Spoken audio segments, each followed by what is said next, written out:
my chat? There's no YouTube chat today. There it is. Okay.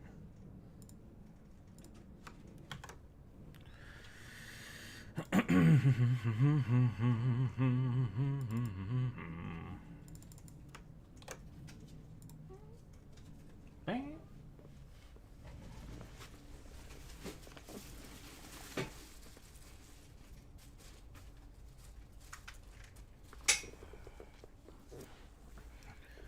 Oh, welcome back, everybody.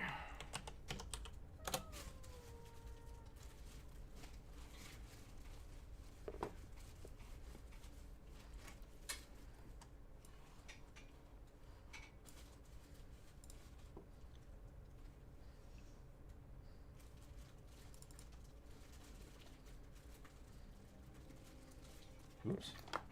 We don't have my headphones plugged in. That would probably be smart. All right, there we go. Botto, hello, hello.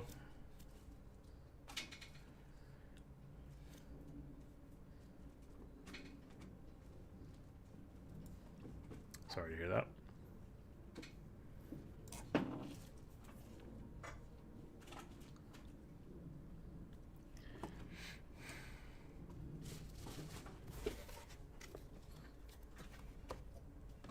Okay, where's the pen? There we go. We're gonna do some sketches today.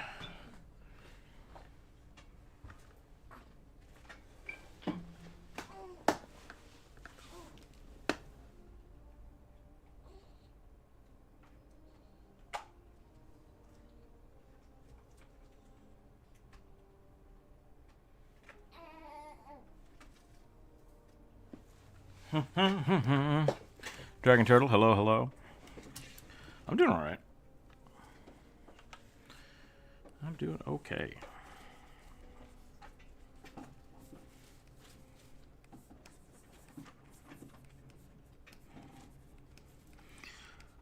Apparently I'm in a sketchy mood today, so we'll see how this rugby goes. Then we'll go from there. Sorry for the noise.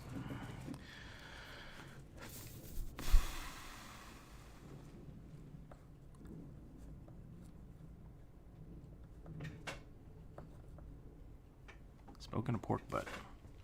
Nice. I don't have a smoker. I don't know if I need one, but like, they're good.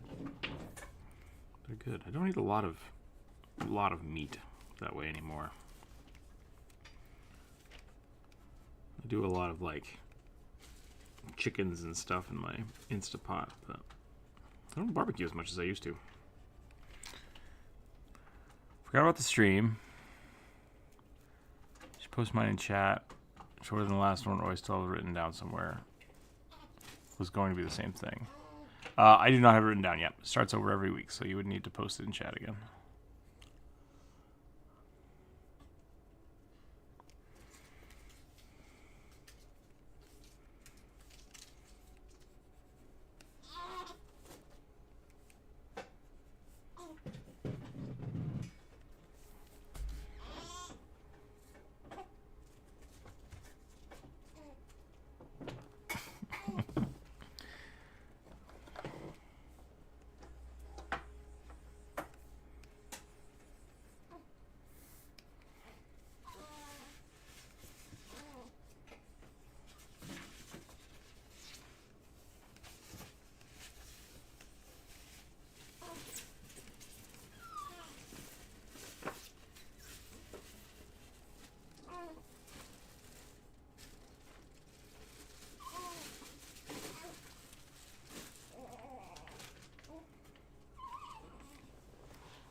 What's up, little guy?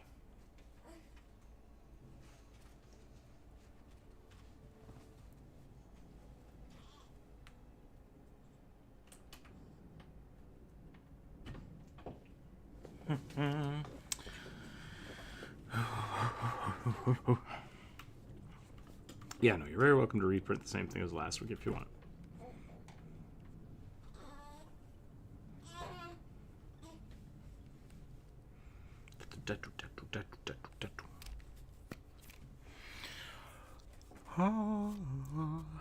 I feel like today is going to be a slow day, and I'm kind of okay with that. should probably be pretty chill. I've not got to do as much drawing as I wanted lately. I have 2 commissions I'm working on right now, and they're kind of taking their time because life keeps coming up, but that's fine.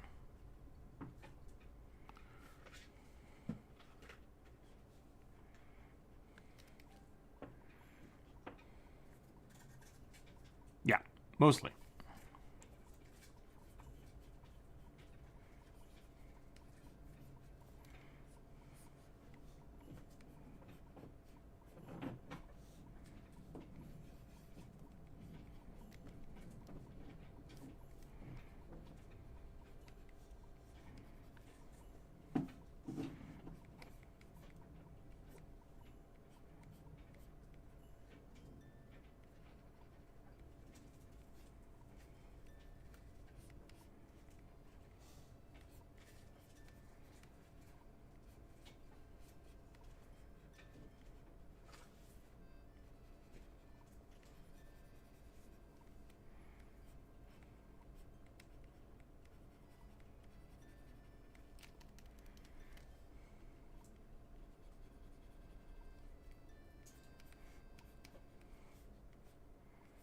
Okay, that's a pretty good rugby. Yeah, Botto was working on a game that I worked on a little bit with him, some of the artwork for. So whether or not he likes to actually talk about it or not, it's up to him.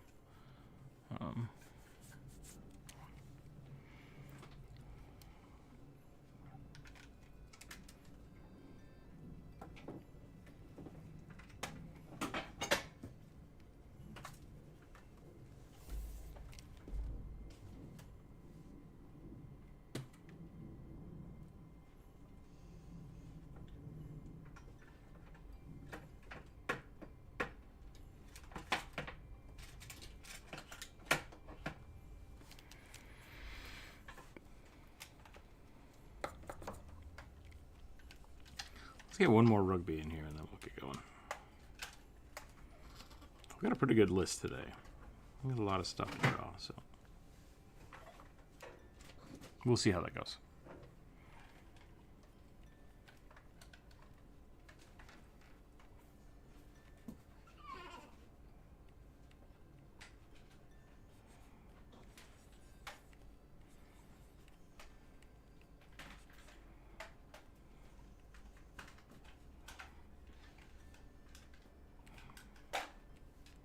My Instagram feed is full of like pugs and chihuahuas that are just really wall-eyed, and I don't know if that's rugby's fault or not.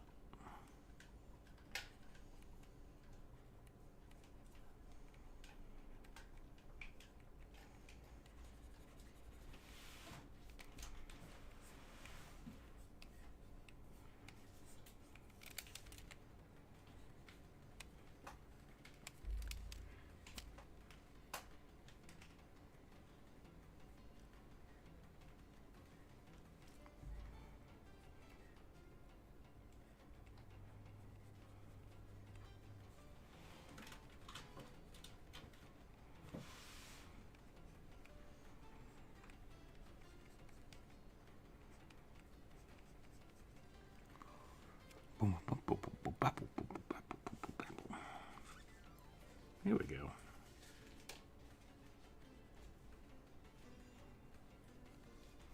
A little chunky rugby here.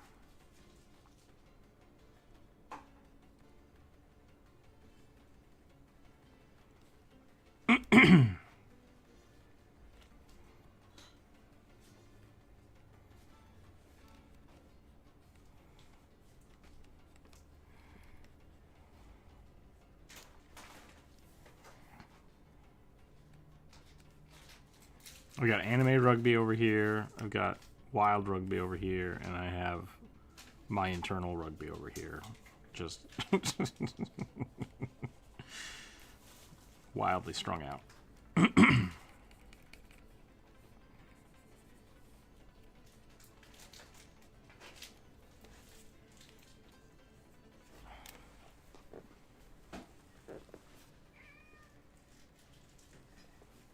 Doopa-doo, doopa-doo, doopa-doo, doopa-doo. All right, let's get to it. Let's get to it. Let me put up the chat thing.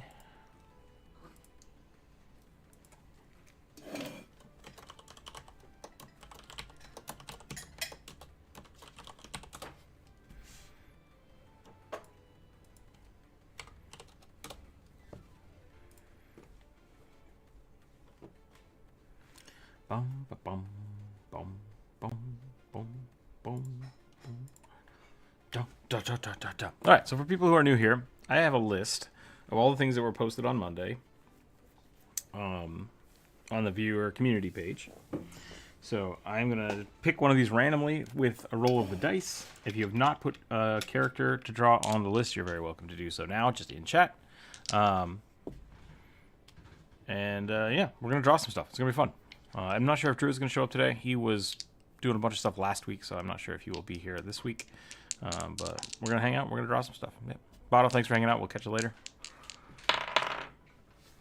I rolled the wrong die. Hold on. I do not have a 46. Natural 20. Monk Heaven Seeker. Dedication.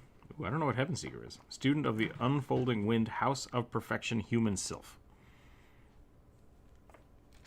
Heaven-seeking monk. Nice. Okay, we'll do it.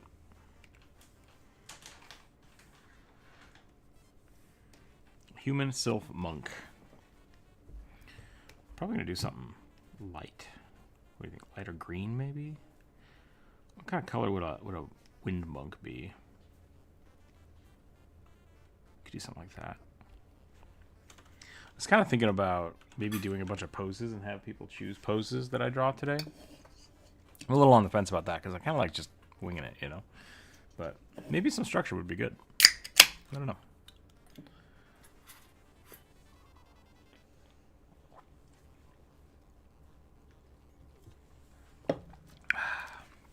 I wouldn't mind taking some cues from the chat more. But I don't know how I would want to structure that because the chat likes to get a little wild sometimes. So, what makes a good sylph? Gotta have the pointy ears. I like very flowy, flowy body forms for that. Like loose clothes, especially if it's a monk. If it's a monk, we need like a good flowy stance. Should we be bothered specifically things like coloration or race of humans, or not really? I'm not really sure. I wouldn't. No, I would not. Because color, I only ever do one color, and it's whatever the chat picks. Yeah. So unless they have like dark hair or light hair or something like that, you can do that. But like, I really just go as vague as you can. Like, I had a boss when I was serving tables who used to tell me like, tell people the meat and potatoes of everything. It's like you can go on and yabber on about like the farm fresh nature of X, Y, and Z and how recently something was picked and the blah blah. It's like it doesn't matter. They just want to know it has steak and potatoes in it. That's it. Like that's the first thing you say: steak and potatoes, and then you can talk about the steak, right? I thought you did that with the lizard folk a few weeks ago, but I might have just been shading. That might have been druid. I'm not sure. Occasionally I will add some color, but like it's few and far between. It depends really on the picture I'm drawing. So, as a rule of thumb, I usually just do the sketches.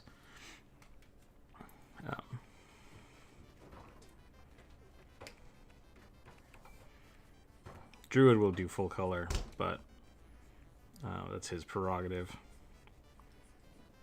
And when he does that, he usually spends like 2 hours on something, so which is fine, but I can't do that because then no one would ever get anything drawn. So I have to make some concessions.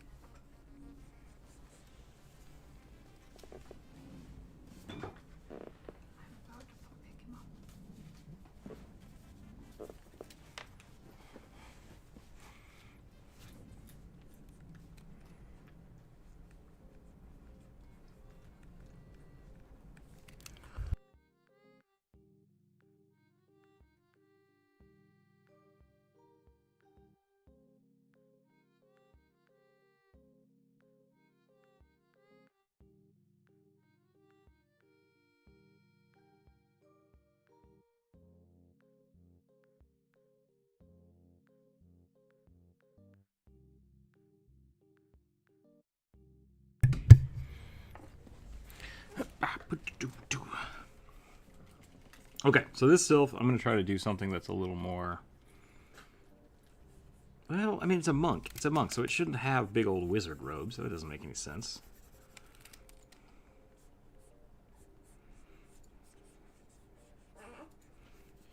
We were talking about hair the other day for like sylphs and what are the water ones? Undine. I really like the idea that like they either have the elemental hair, so like fire. Oh my goodness! I don't know if you guys heard that or not.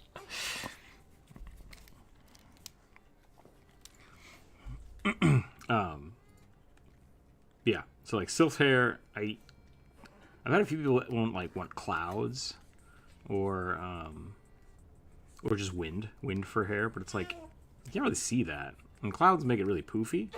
So I kind of just want wind constantly blowing through their hair.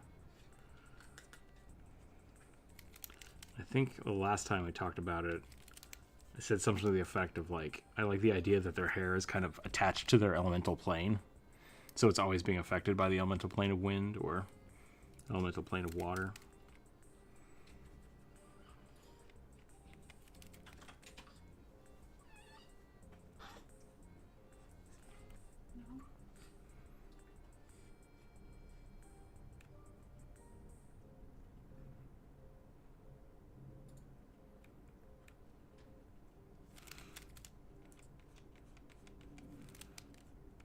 Because this month was kind of a wash for shorts, or not for shorts, for live streams. We didn't really have a monthly draw, but we are doing the same things we were last month.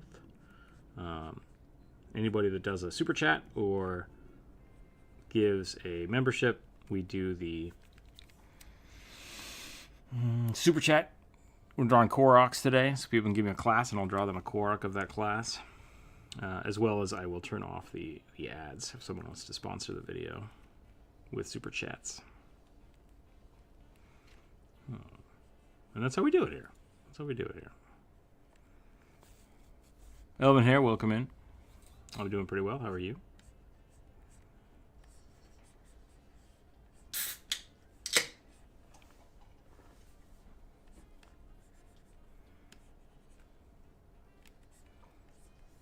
Okay, so we're drawing a monk. I gotta draw hippie sylphs. Like, that's just the way it is. That's just how it goes. I'm gonna do like real poofy pants though. Real poofy pants. Maybe something like this. Just kind of floating.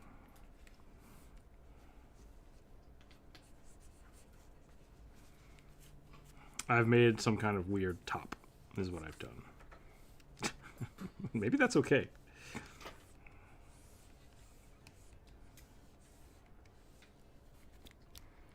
Cannon, welcome in. Listening at work, how large is the list today? We have currently 25. 25. We'll see how it goes. 25 and no druid backup, so I can either draw real fast or we might just not get all the way through. We will do it again on Friday, though, too, so we'll see how it goes. Hope everybody's doing well. I took a little time off, but we're back.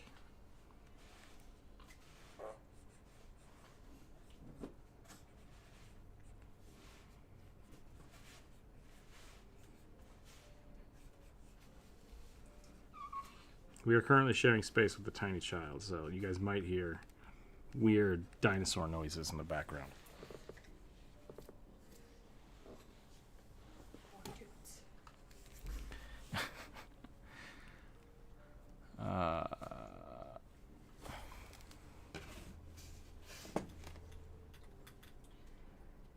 Okay, shy, introverted, modern woman, secret mate. So when you mean modern woman, I think I drew this last week, didn't I?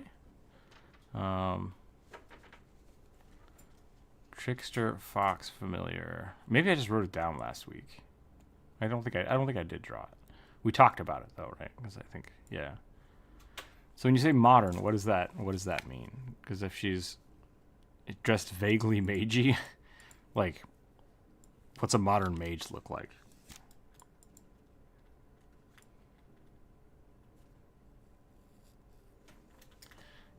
Intelligent and mischievous is also not a descriptive, like, visually descriptive. I could give her glasses. Is that like, I could give her glasses. How do you make somebody look mischievous? Something to work with. But you want to, so like, let's break this down. You want a introverted, I think that's good. Like, shy and introverted, female, secret mage. Give me a little bit more. That was not, like, we were paring it down. Give me a little bit more. What does secret mage mean? Is she a sorcerer? Is she a wizard? Is she a warlock? I like the trickster fox thing. I think that's a really cool aesthetic, so that's good.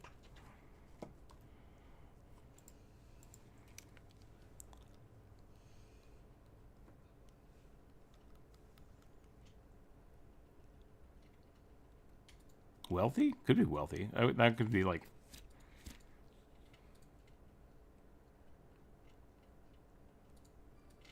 It's Mage the Awakening. Got it. Okay, that helps. That does help. So that's a good descriptor of like what setting we're in. So this is going to be like a modern wizard, essentially, a modern mage hiding her magic. Cool. Okay, I get it. Yeah, I'll put it on the list. Normal people don't know magic exists things. Yeah. Cool. I dig it. It is on the list. We'll see if the dice gods want us to draw it this week. And we'll go from there.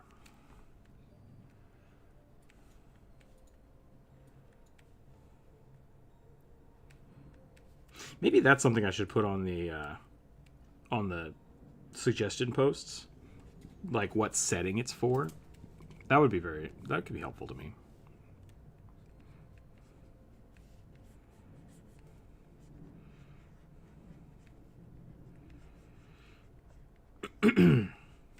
Because I have let people suggest things from like video games in the past.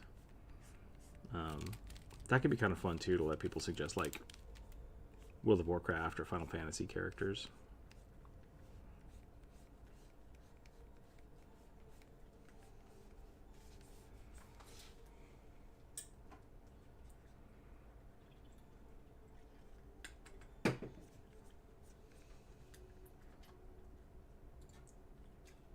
Maybe that's what we do next week. Maybe next week we just do a video game instead of RPGs. Suggest your characters from video games. That could be fun.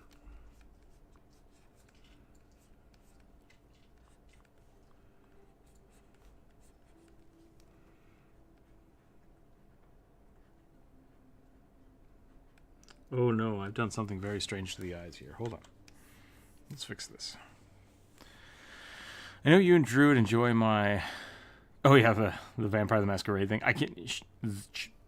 Chminsky? Is that how you say it? I never know how to say that word. That sounds really great. Welcome in, Cosmic. Yeah, I like drawing sci-fi stuff. I'm a big sci-fi fan. Sci-fi, like, kind of... I guess it's still sci-fi, but, like, military stuff. Thinking of, like, kind of the... cyberpunk, or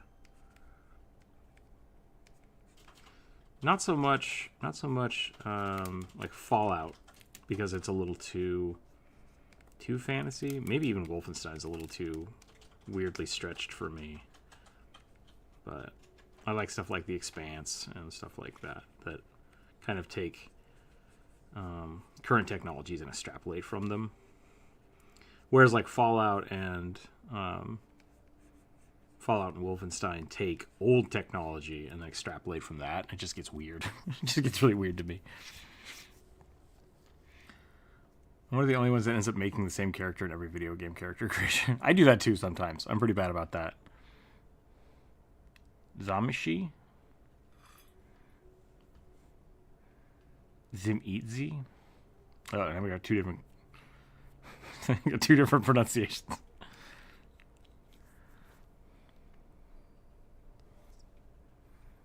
See, I thought the TZ was a ch sound. Or a ches kind of thing. I don't know. I don't know what I've done to her face, but she looks very sour. So we're gonna try that again. We're gonna try this again.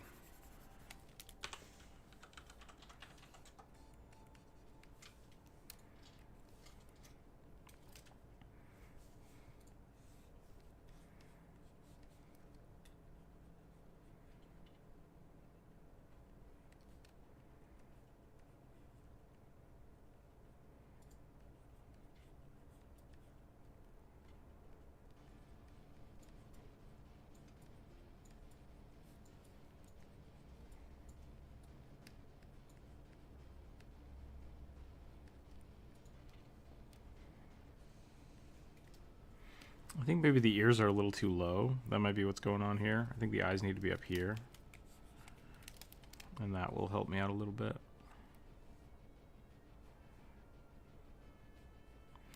And with sylphs, I don't like doing the what's the word I'm looking for? The round part of the eye? Pupil. I don't like doing the pupils. I just want them to have big old glowy eyeballs.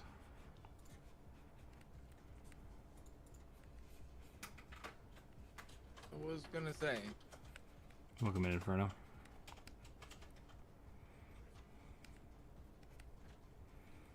You are on the internet. Are we on the internet? Is this an internet?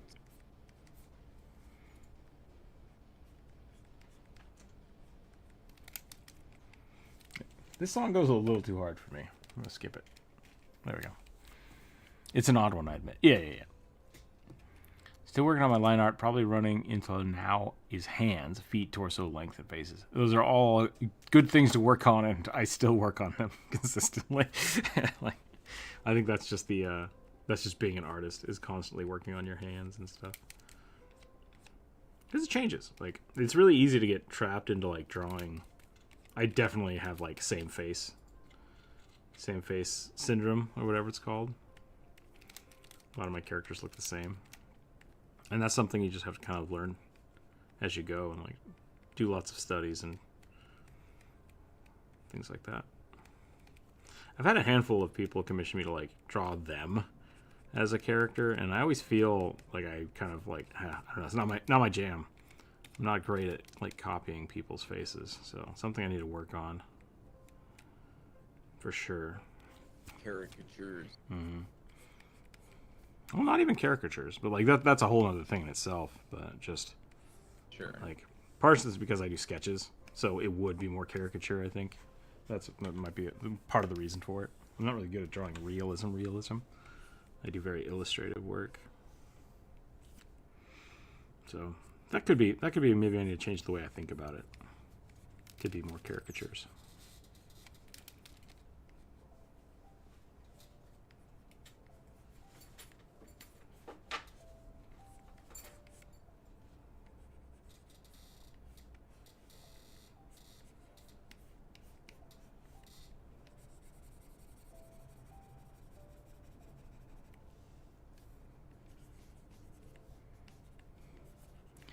Cosmic, you're also very welcome to like post your art in the chat if you not in the chat, the Discord. If you ever want critique or feedback, that's something that always is welcome. How are you doing, Inferno? Not too bad. I think I'm doing all right. That's good. Got through tax season, I hope. I mean, personal tax season for me was done mid-February. Yeah, that's kind of what I figured.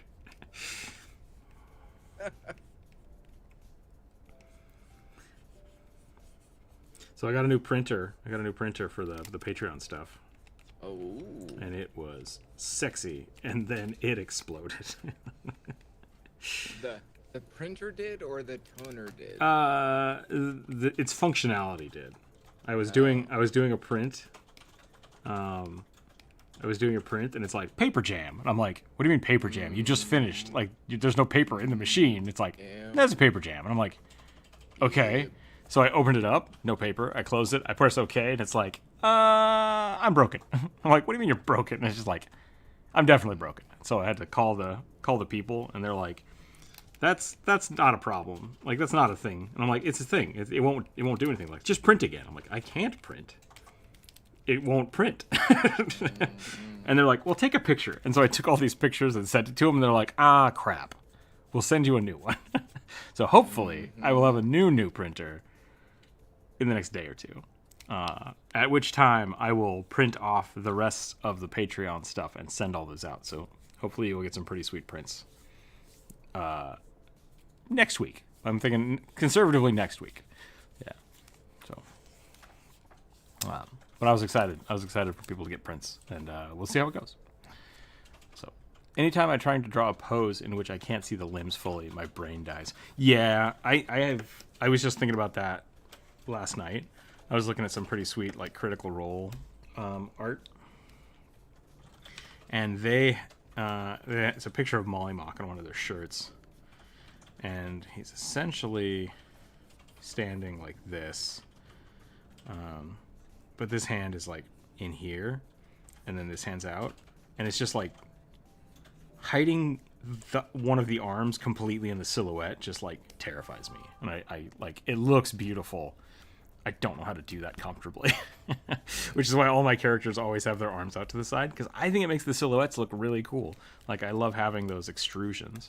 But I will have to start working on this, like getting those included limbs.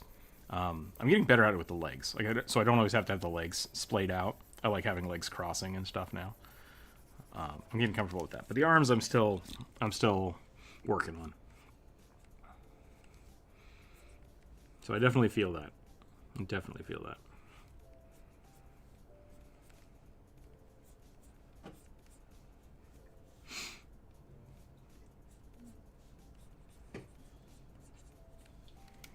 I don't like that. I don't like that shape.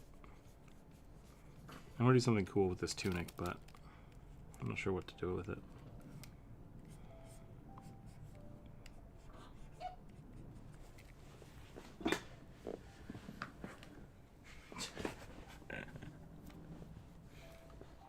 I will constantly hear a child behind me, like, choke. And it's just like, panic mode. And I turn around, totally fine. He's just laying there. His arms up. Like, oh, it's good. It's like, why? Why do you do this to me? Prepare for months of that. Yep. Papa, I'm dying. It's like, oh, God. Yep. Just kidding. Totally fine.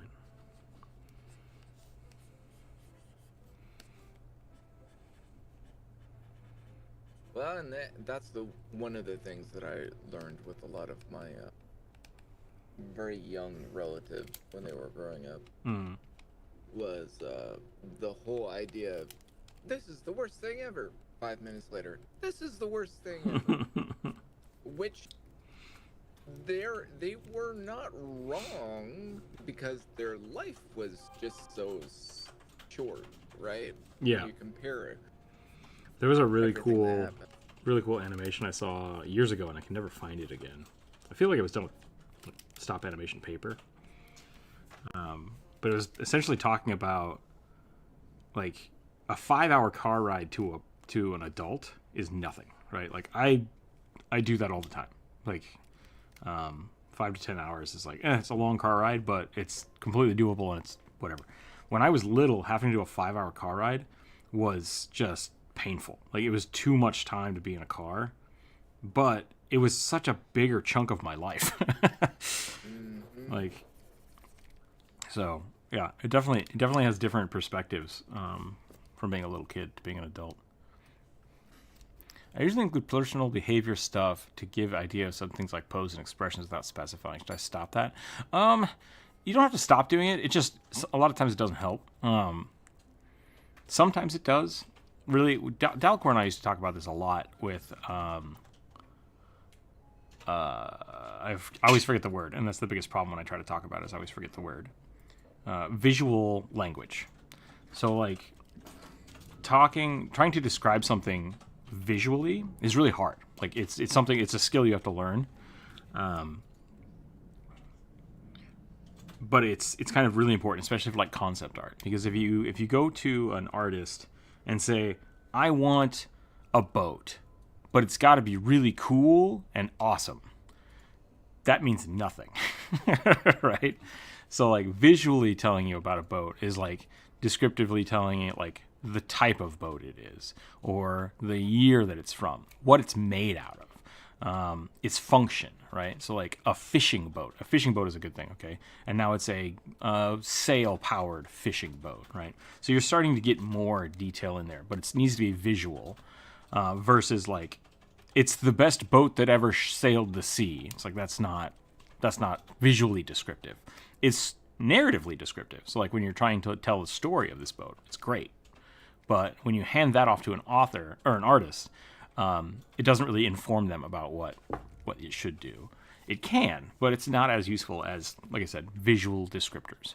So how do you maintain scale while drawing, as your legs end up being thick every time and torsos are too big? Part of it's practice, part of it is structures. So like when you're building up your characters, it's really... I hate this song too. I'm gonna have to start pulling some of these out. There we go. I don't need a phone ringing in my ear. When you start doing your structure lines and your pose sketches, your figure drawings per se, that's the first step where you can start looking at those things, right? Like these legs are super long. I can just tell right now because you have all of your reference frames. So like we have our body, about that. That should be the same to the knee. That should be the same to the foot. So I've drawn these legs too long. I can see that right now. So when you first do your structure drawings, you can go in there and you can start breaking these things down. And then once you have those lengths, you can start adding your volumes, and you can really start playing with the pose a little more. And you can kind of figure that stuff out. Now, if you're starting to do perspective drawings, like you really want to get in there, you go one step further and you put your perspective in first. And then you fill in your figure drawing.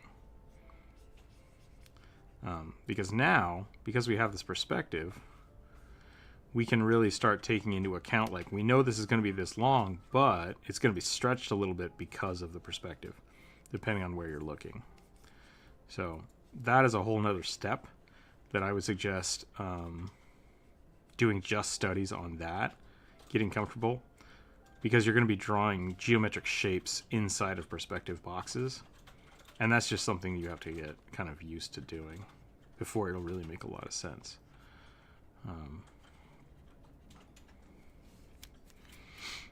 But it all starts with structure. So if you feel like your legs and your bodies are getting really, really distorted, go back to this stage before you finish anything. Yeah. Get really, really comfortable doing this stage and making sure all of these things make sense. Because it's much easier to do like forced perspective when everything is very blocky and fluid. Because you're really just like quickly getting the shapes out there, right? Like, and you're not worried about detail. You're just worried about form and shape.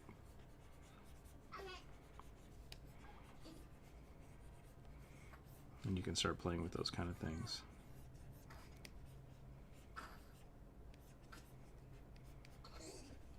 Oh my, what's up?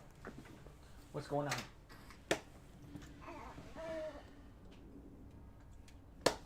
I'm asleep. I'm asleep and making noise. Dark elf soldier with wild magic. Okay, I read that as with, not wild magic. With magic barbarians. Dark elf soldier, wild magic barbarian, large muscle mommy with Monster Hunter like bone sword, hair tied back in a ponytail, scar over her eye. Great. Perfect. Thank you, Elven Hair. Good use of visual language. Good things like large muscle mommy. We're going to draw a buff, right? Also, muscle mommy, it's female. Female buff character. Monster Hunter like sword. That's a good, like you're pointing me at something. Bone swords, it's going to be extra big because that's how Monster Hunter does it. Hair tied back, ponytail, scar. Great. So, yep. Putting it on the list.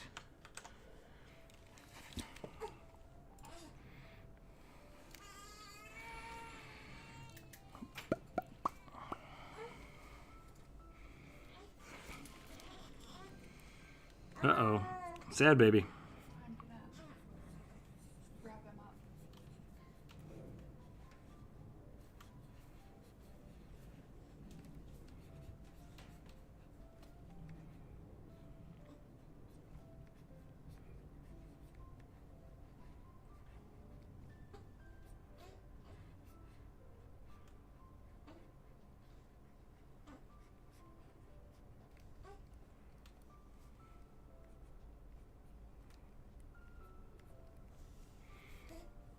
I forgot what this was supposed to be. It's a monk. It's a Sun Soul monk. So we need to... Or not Sun Soul. Can't remember what it was supposed to be now.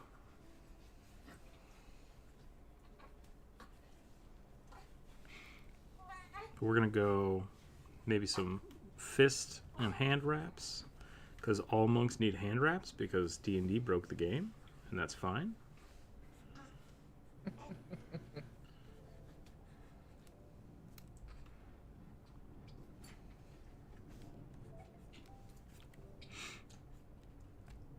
I love necklaces of, what is it, fanged necklaces, or giving people fire attacks on their natural attacks. I dig it.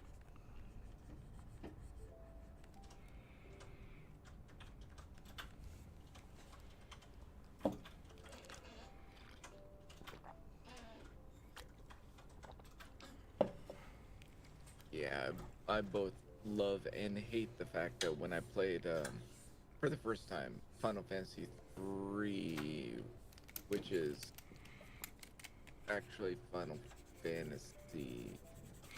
Here's the weird thing about, I know that bit of trivia that like Final Fantasy 3 in America is actually Final Fantasy 6 from Japan.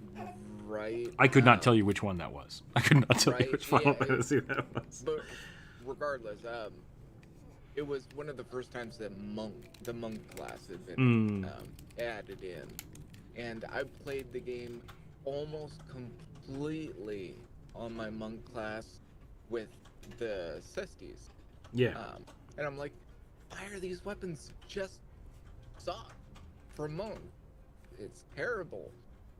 And then I randomly took them off, and all of a sudden I'm punching like 999. I'm like, unarmed is unarmed. wow, okay. Somehow having no weapon is the best of weapons. Yep.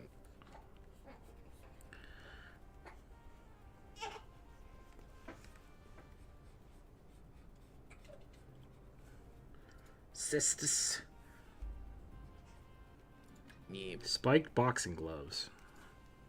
I don't understand how those are good, but I don't want to get hit by them. Does that make sense? It's like, I believe that their original intention was to allow you to do more punching and not have the potential for breaking your knuckles. right. Like that's kind of my thought. It's like boxing gloves are almost as much to protect your own hands as the person you're fighting. Correct. And so then when you put like spikes on the end of a boxing glove, it's like, but why? Yeah. I always love the. Did you ever see Hot Shots? Might have been Hot Shots Part 2. When he's in like both of them a long time ago. yeah. In one of the beginning of one of those movies, I think it's Charlie Sheen, is like bare knuckle boxing somebody in like Taiwan or something. I don't remember what it is, but it was. It's in like a fighting pit, which was very indicative of the time.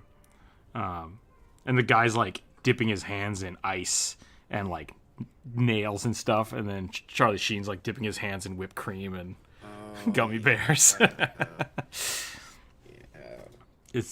movie is so silly. It's so silly.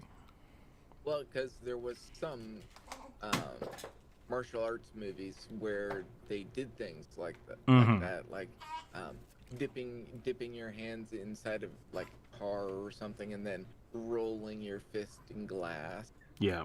Yep. Imagine wrapping your hands in belts and now add spikes. Yeah, I guess so.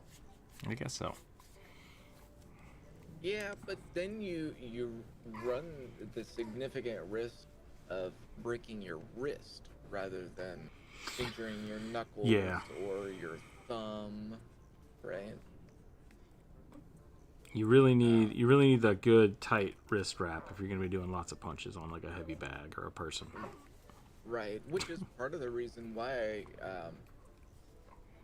I really like the design of the tonfas, where you can essentially lock your wrist and straight punch, and then you can switch it around and actually have your wrist movable, which will Yeah. freak the crap out of your opponent. Tumblers look really cool. I rarely see They them. do look really cool. They look really cool.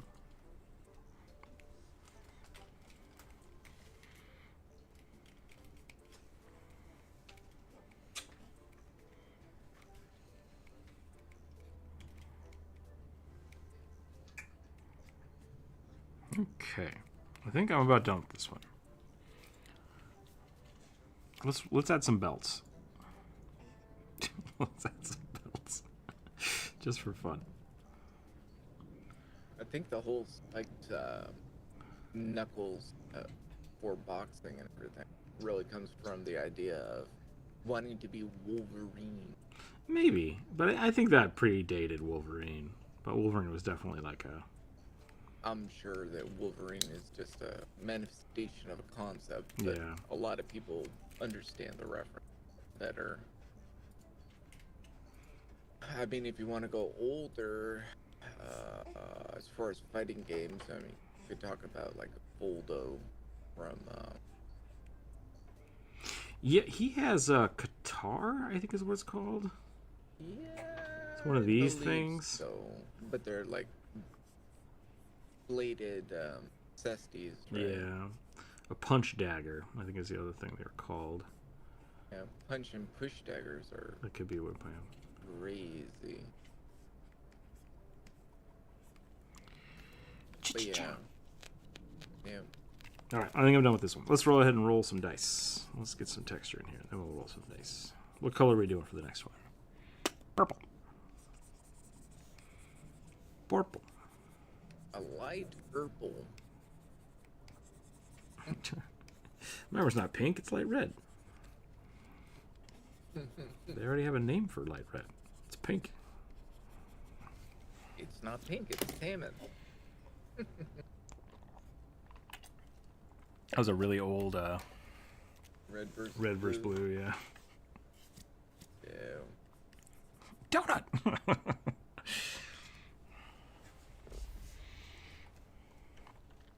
Alright, let's end this. End the poll.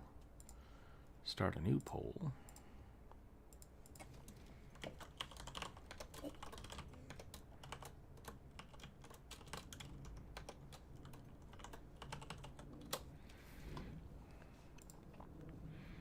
Just because I like trolling chat. Roll some dice. Here we go. 19. Rolling high today. A Highland Cowboy Minotaur Bard. Caps lock is for us.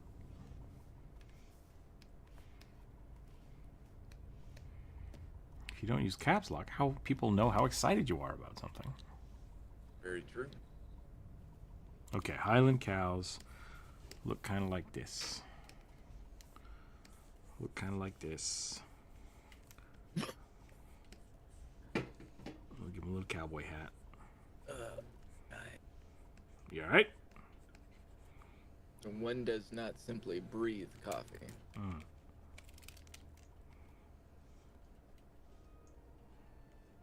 I saw a weird thing on the... No, maybe this isn't a good forum for this. I wanted to talk about the Game of Thrones many-faced god. Or not the many-faced god, but the... Yeah, I guess it is the many-faced god. Is it that the many-faced god is broken into the seven? Or is it that the faceless god... And then the faceless god is one of them who is the god of death? Or am I conflating the two names? Is the faceless god all the gods, or is the many-faced gods all the gods? Do not know. You made a Lord of the Rings reference, and I thought of Game of Thrones. I don't know why that happened, but... My brains are weird. To be fair, it's all Sean Bean, so...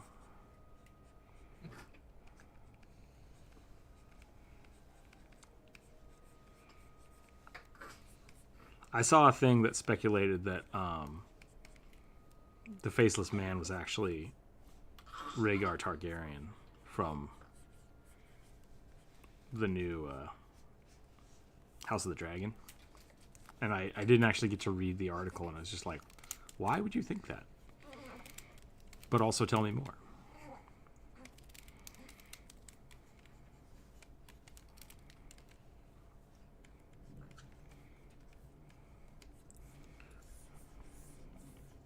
Okay, I need Highland cow reference because now I don't know what cows look like. Not bad. I was not too far off. Just completely.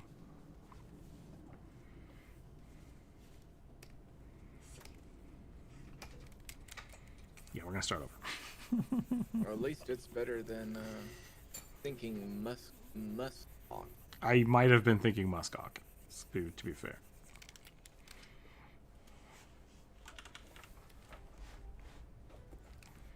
Very strange creatures. Yeah.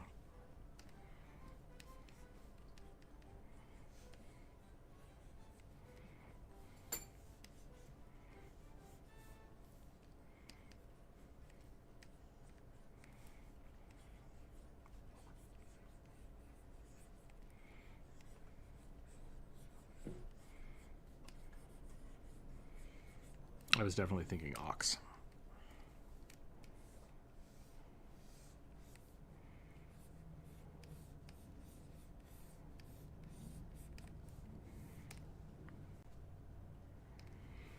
Why do these things always have their tongue out?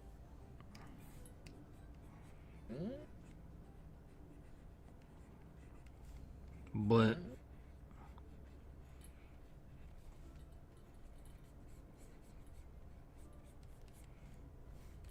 gotta have the hat. Small little dinky hat.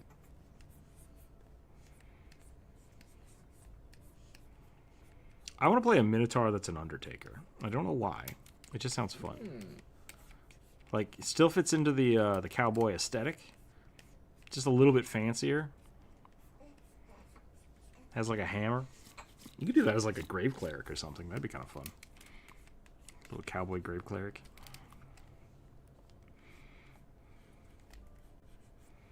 Me, Cowboys of Moo Mesa vibe. Maybe that's why. Maybe that's what I'm thinking about.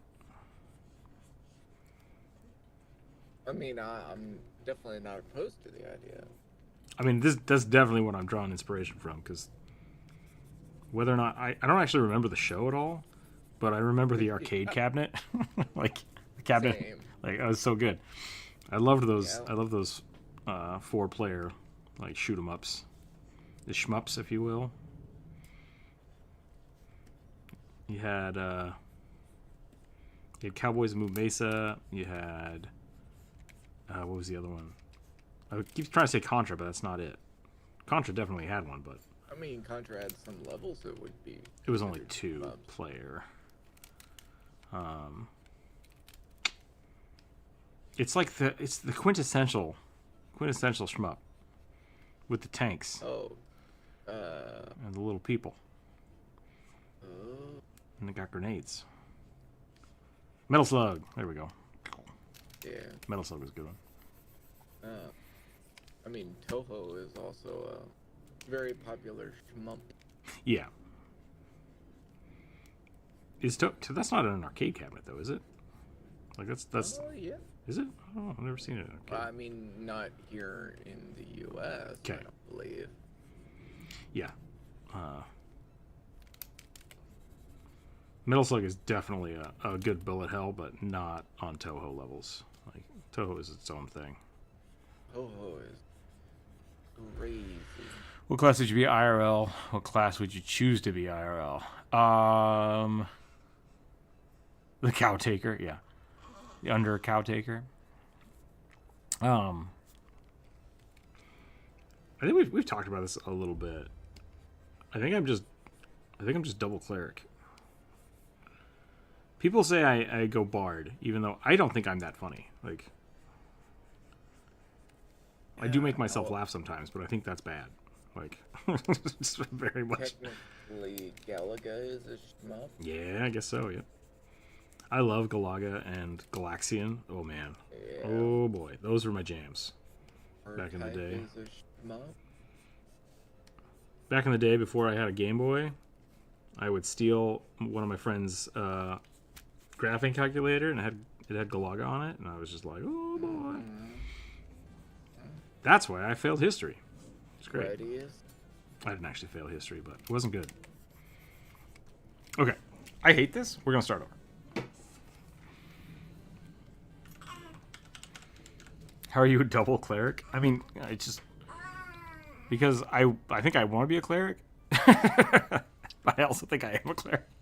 So, it works out. I just need a shovel. Brave cleric minotaur. Yep. Let's get a bigger silhouette. I think that's what I'm doing wrong here.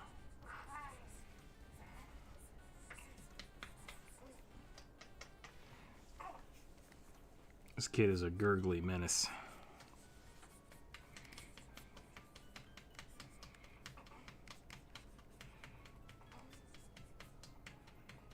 They're so great at that age. Blah, blah, blah, blah, blah, blah.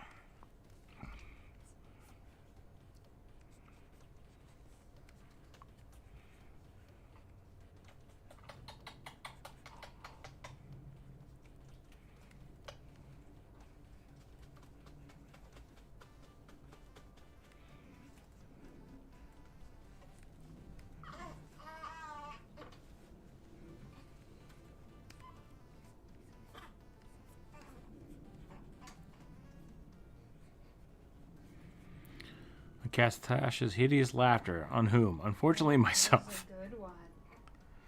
Unfortunately, myself. Some random reason, all of a sudden you find a mirror in front of yourself. Oh no. I attack the darkness. You find only yourself and your deepest fears. Oh no. Oh, you know what this guy needs? He's a big old mustache.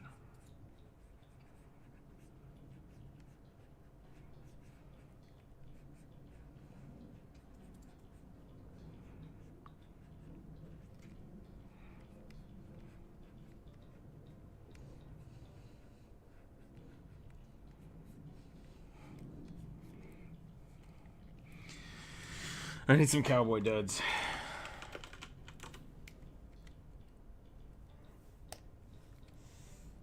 Yep, just need some chaps. Oh, what's his name? Sam Elliott? Perfect.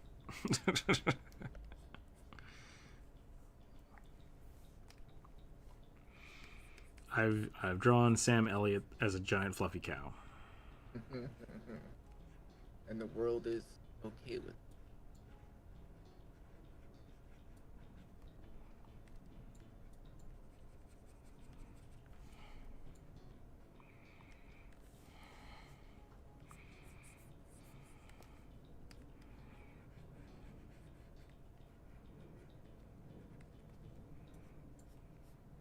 Almost needs either a big old pipe or stogies. Or what? A stogie. Oh, a stogie.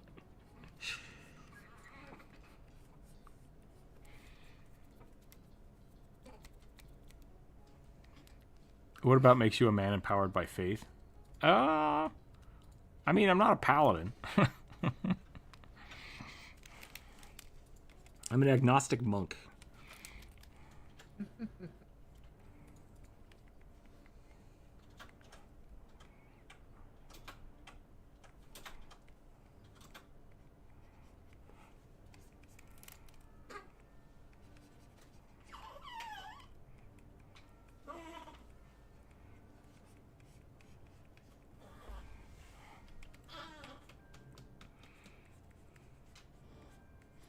Can you guys hear that in the background? Yeah, everyone.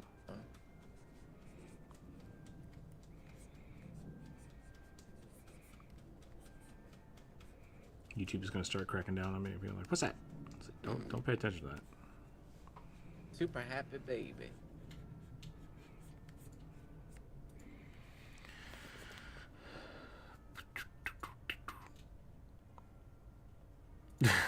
Your darkest fears, what are you, the dark side cave of taking part with Yoda? I mean, it's a good It's a good cave. Imagine a combat encounter where you fight manifestations of each character's traits. Yeah, I've done that. I think that you do that in Baldur's Gate too. It's pretty fun. It is very Star Wars though, like, which is not. I don't think Star Wars is even the first one to do that. Very Dark Link.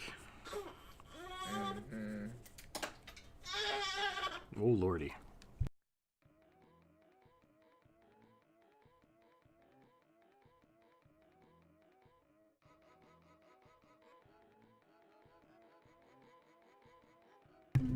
Just fussy baby. All right.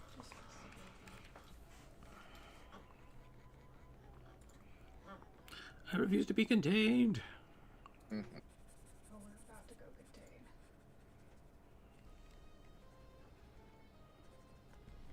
Curse these tiny stubby arms. I don't think this was thought through. Got tiny arms and a very large head. Now, seize the boy!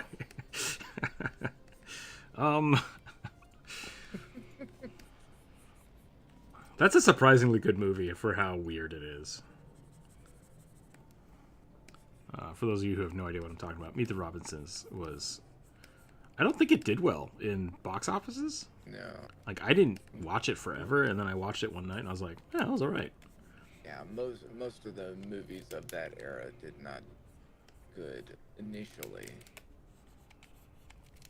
There was a huge saturation of, like, 3D animation, and I think people weren't quite ready for it. I think that was DreamWorks, though, wasn't it? Or was that... I don't remember. Oh, it was a Walt Disney. Was it Walt Disney? Oh. How about them apples? Okay. Walt Disney Animation Studio. This isn't Toy Story.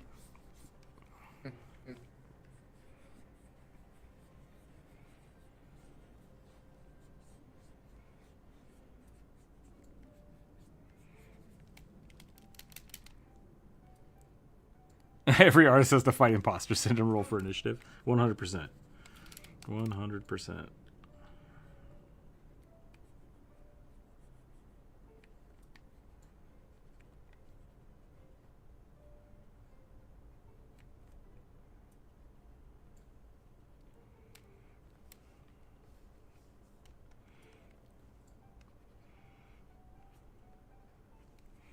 Some will call the Undertaker, but not for me. What? Why would we call the Undertaker for you?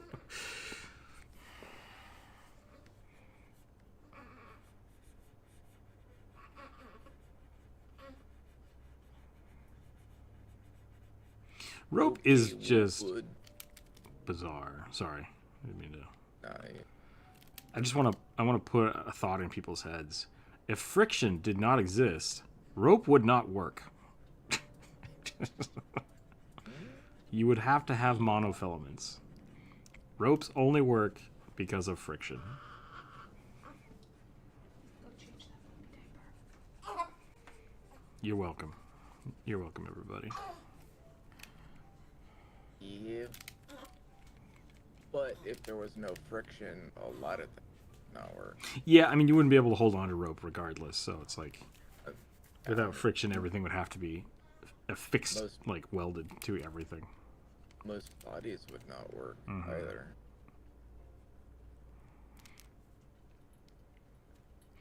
Someone doesn't want me watching you. Sorry, Dragon Turtle.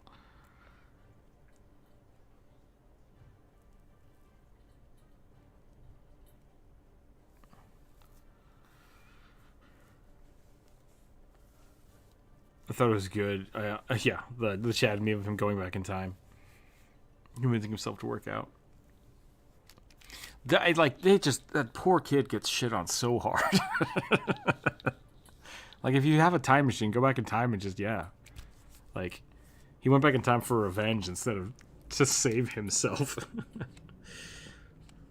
Like, that's dedication. That's dedication for an evil character, you know.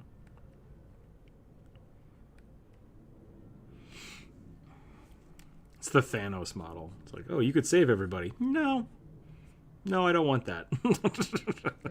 I just want to fuck over everybody. But especially this guy. Especially this guy.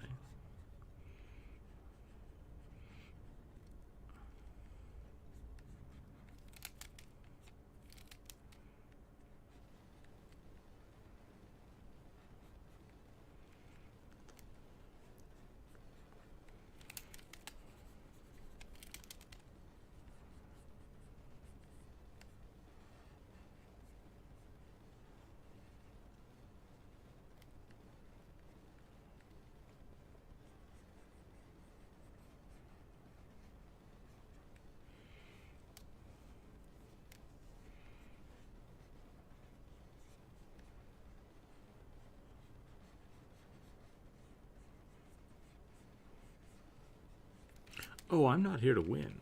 I'm just here to make sure you lose really hard. Oh, I love playing those characters.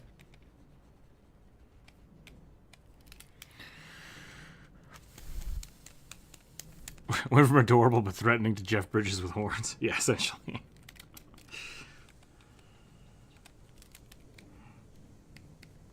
Very clear goals.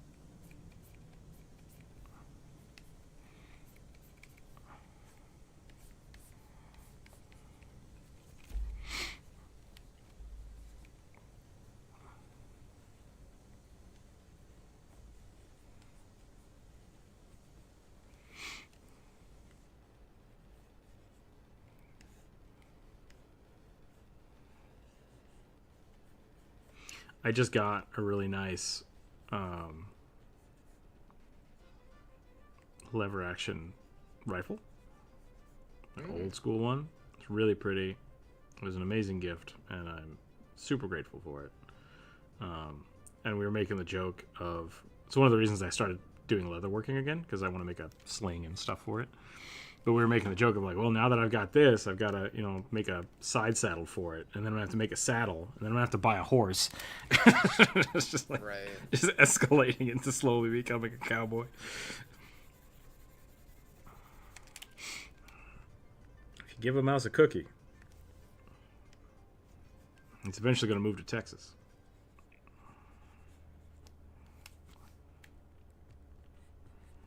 Oh, I would not want to live in Texas. It's too hot in Texas.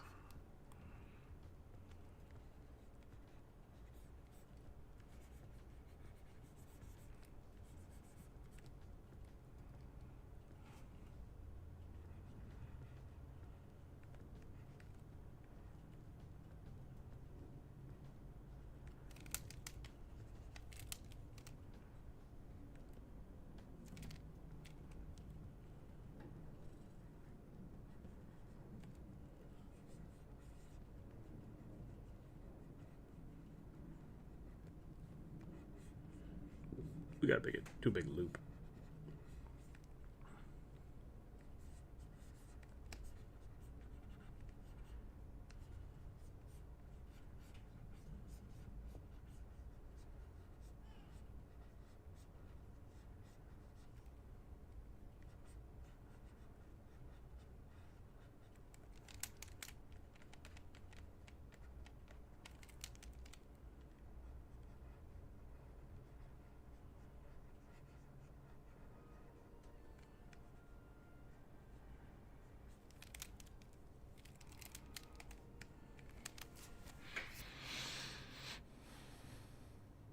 You can save countless people by doing this. Roll up in chair, Dr. Evil style. How about no? Yeah. If you have a time machine and are convinced your roommate from 20 years back is the reason you're depressed, I could relate. Yeah, I mean, yeah. But that's what I'm saying, like, the smartest thing to do would be to go back in time and, like, give yourself the means to not live with that person anymore. Like, that would solve your problems. Which maybe that's what he was trying to do. He was just doing it in a very evil way. There's an alternate universe. There's an alt universe comic where the Punisher, who's the Ghost Rider in this universe, kills most of the X-Men just so he can raise baby Thanos to be better. It didn't go well. I love Frank Castle. But not for the reason that, like, a lot of people like Frank Castle because he's just like, he's the embodiment of vigilante justice, you know. I love Frank Castle because he's tortured.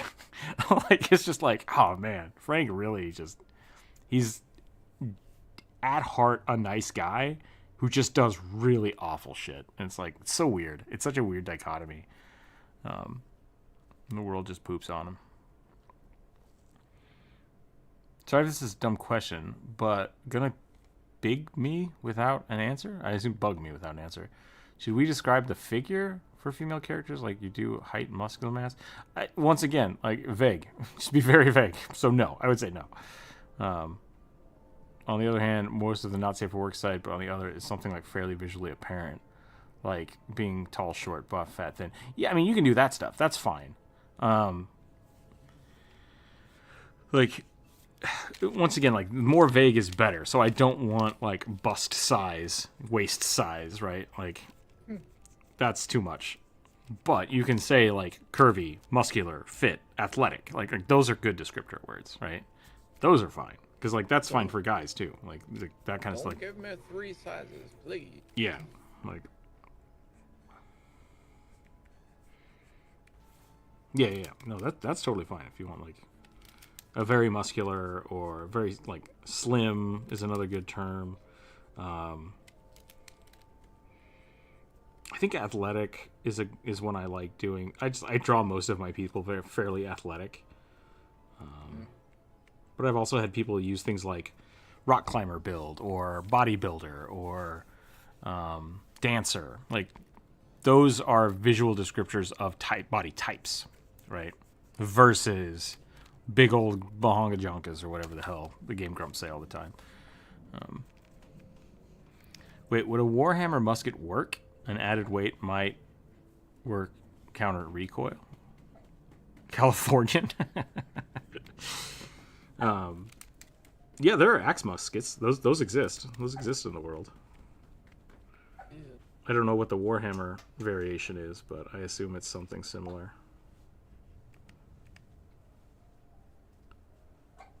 But axe muskets definitely were a thing.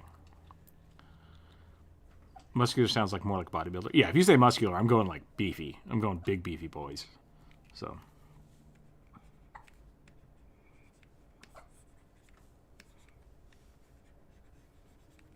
All right, I think I'm done with this Sam Elliott cow.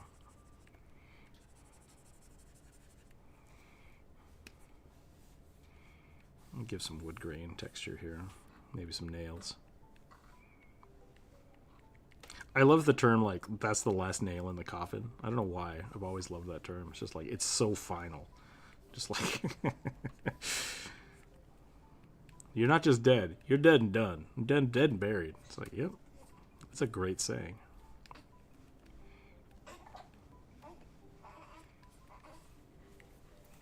Oh my, kiddo. No! The containment!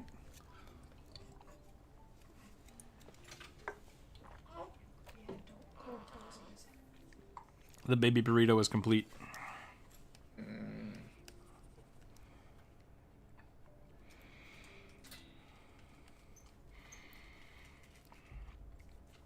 I was talking to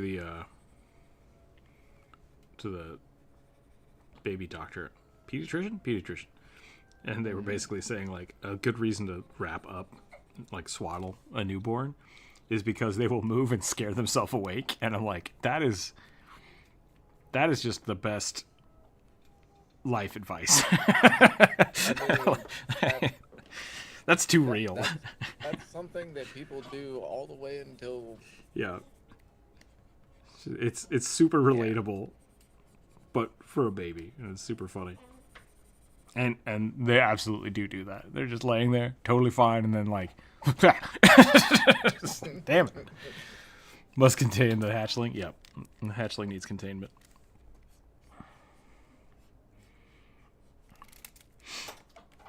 A week ago, they were making cute little bird noises, and now they're making like dinosaur noises.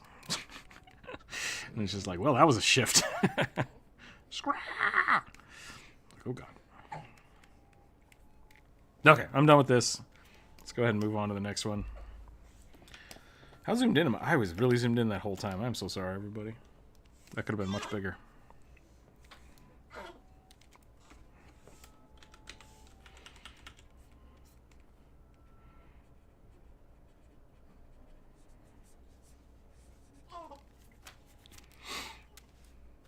All right, rolling some dice. What's the color we're doing? Red.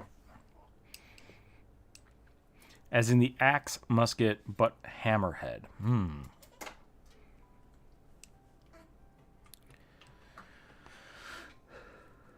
Muscular versus athletic versus fit. Yeah. So I would say muscular is bulky, like round. Athletic would be kind of muscular but not round. So like still regular proportions but muscular. And then fit would be soft but cut, if that makes sense. So like not a lot of muscle definition, but like muscular. And then you can go the other way. You go like soft, soft, kind of like chubby, and then Lean. you could do lean. Lean would go the other direction, so like no muscle. Yeah, I could see that. But I was going like soft, round, and then chunky. Baby done devolves from bird to dino. Yep. Most of the time, it's not a fan of overtly buff characters. I like drawing buff guys and ladies because it's fun. Drawing muscles is fun. It's just like an exaggeration of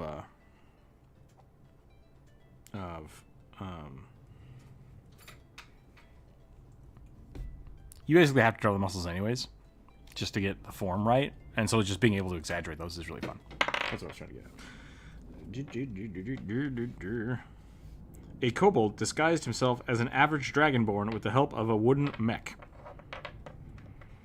It says wood mecha mechanism. I don't know what that means. Is it like a wooden... Am I drawing a wooden... like a wooden Warforged dragonborn?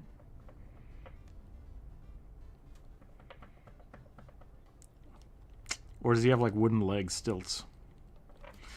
We're drawing a kobold. Here we go. It also didn't give me a class. They didn't give me a class on this one, so I'm gonna go inventor or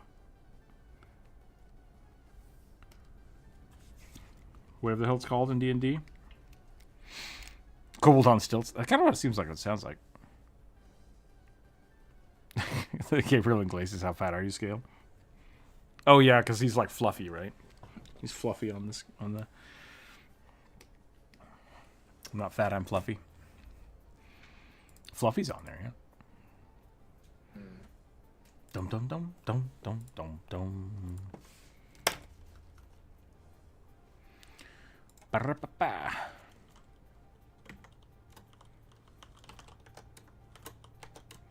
All right. Oh, my spine. All right.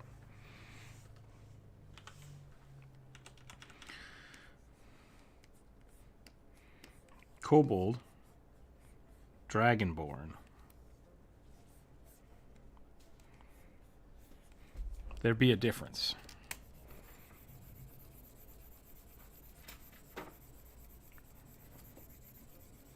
Wooden apparatus into dragon folk. Yeah, because Eastern kobolds are more canine. Yeah. Did you watch my dog folk video? Why I should play dog folk? It's out now. People should go watch it. Long story short, kobolds. No cooler, go hotter. That was the joke. Time is at 12:30. We're doing all right. Doing okay today.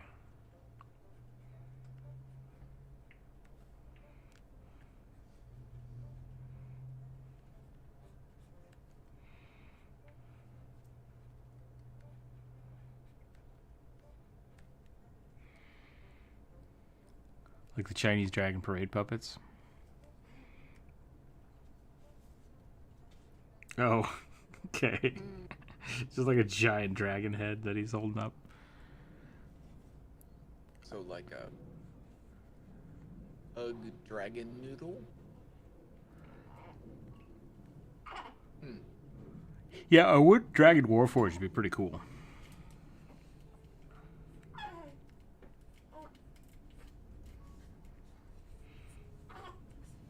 We're gonna make this a tiny chunky kobold.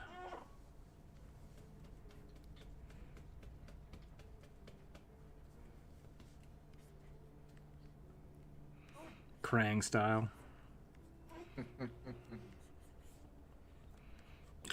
Turtles. I can't do the Krang voice, it hurts. Ah. What would a brain sound like? I don't know. Maybe he talks inward when he breathes in when he's talking. Yeah. I hate it. And the only time I want to play an artificer is if I want a gun or want to play Iron Man. Those are both good reasons to do it.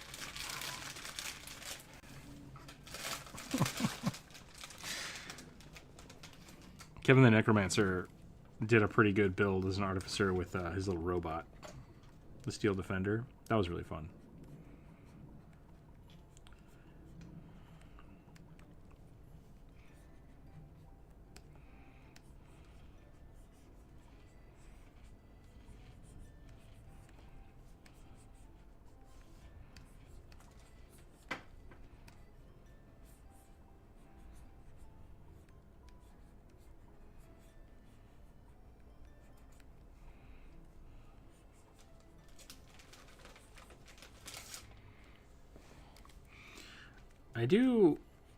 I'm sad that 5e doesn't really have a good gunslinger. Like, it works fine, the fighter version they have of it.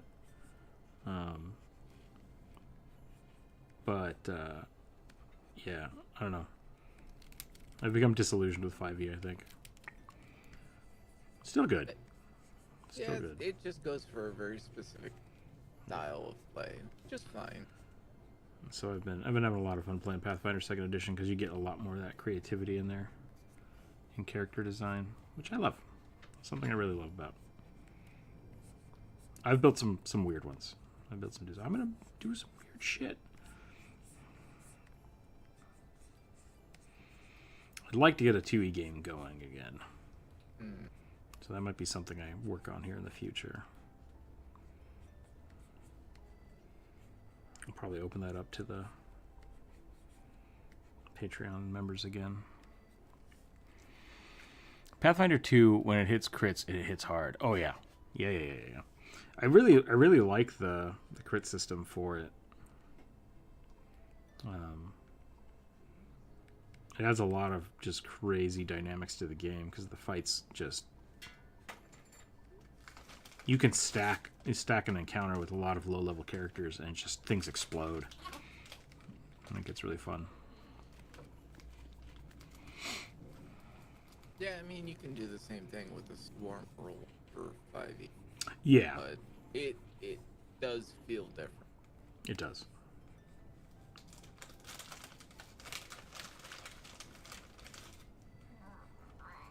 Yeah, blah, blah.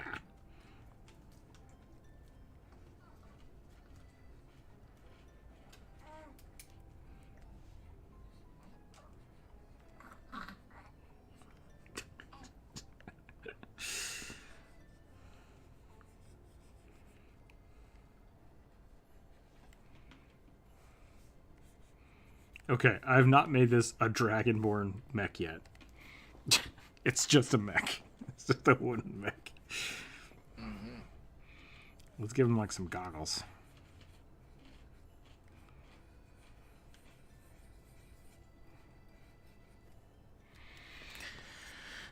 My cursed brain steals here AD&D whenever you say 2E despite knowing it's Pathfinder. Yeah, that's fair.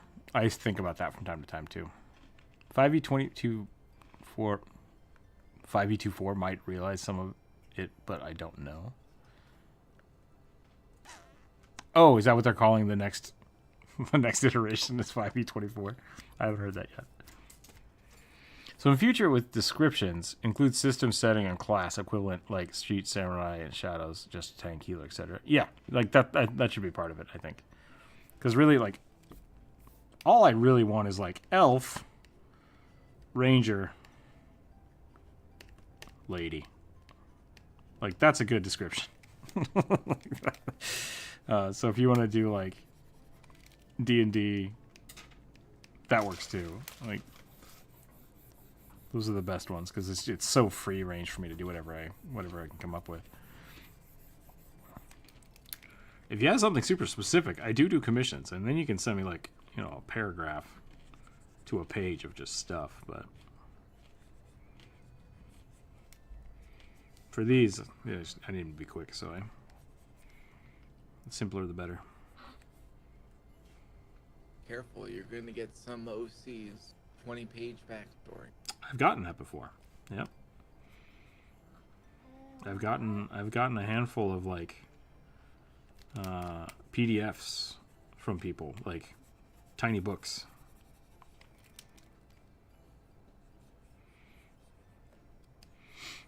I do a lot of my discussions on Discord, and so sometimes I will get people will be like, "Oh, hey, do you do commissions?" I say, "Yes." We talk about it a little bit, and like, "Okay, here's my character," and then it's just like, it's just like, "Oh no, here it goes," which sometimes I really like, especially if they have like previous art. That's really cool because they'll send me like 10 or so other sketches or ideas that they have, and it's just like, "Oh, that's awesome." Those are really fun. So at that point, that's nice because then I can like, if I'm taking the time to do that, I can find little tidbits in those stories and stuff. But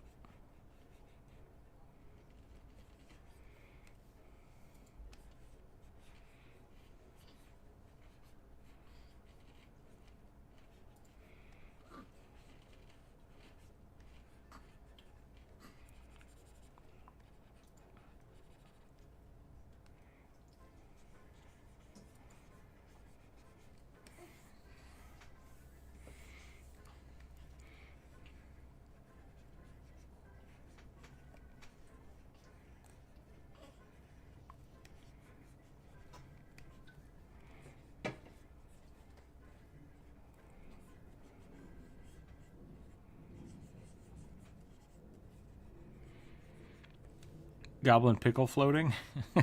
What?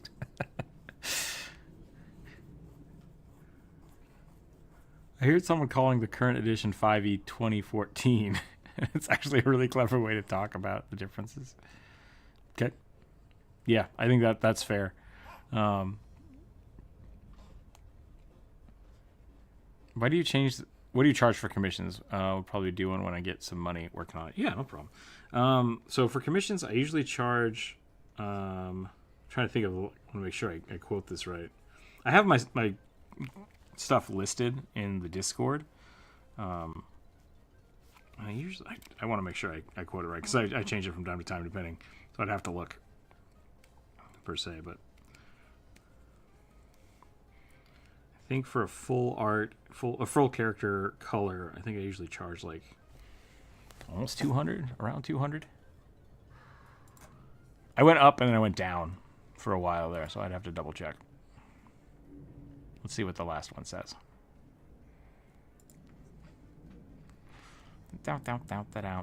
Yeah, right now I'm doing 185 for a full color. And then I do like for a half body it's less, for a bust it's less, and then I also I'll give discounts for people just want like black and white or just the line art. So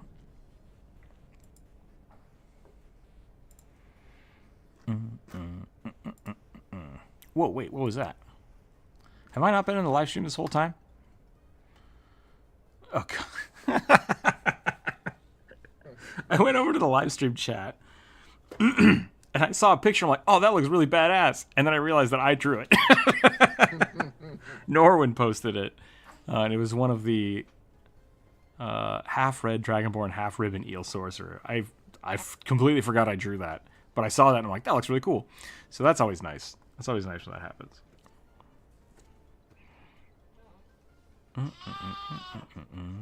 When was that posted? That was yesterday? Okay.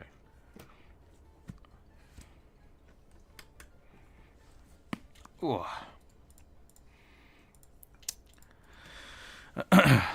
It was Sly Flourish, now that I think about it. Okay, I don't know who that is. Are they D&D news talker? I'll have to check that out. I'm making it as simple as possible and leaving it up to interpretation. Nice. Oh, is a goblin pickle floating? Is that your is that a suggestion for this week, or is that just just floating that out into the universe for whatever to happen? Let's get some wooden ribs in here, because that'll be cool.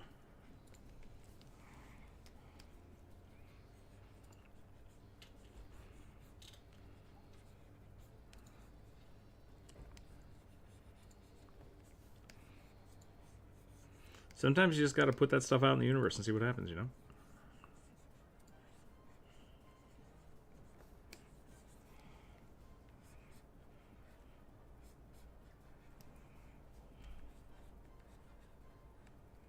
Isn't that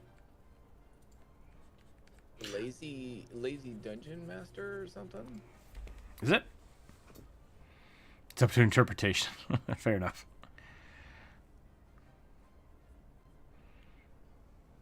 The whole don't over prep. Yeah. That could be, yeah. I'm starting to do, for the YouTube shorts, I want to start doing at least once a week. Basically just like answering D&D questions that people have. So I posted one yesterday that was talking about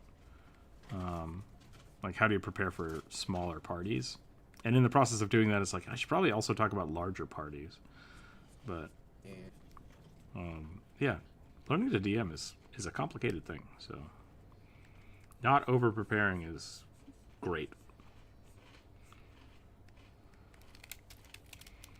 It's very easy to over prepare. What was it?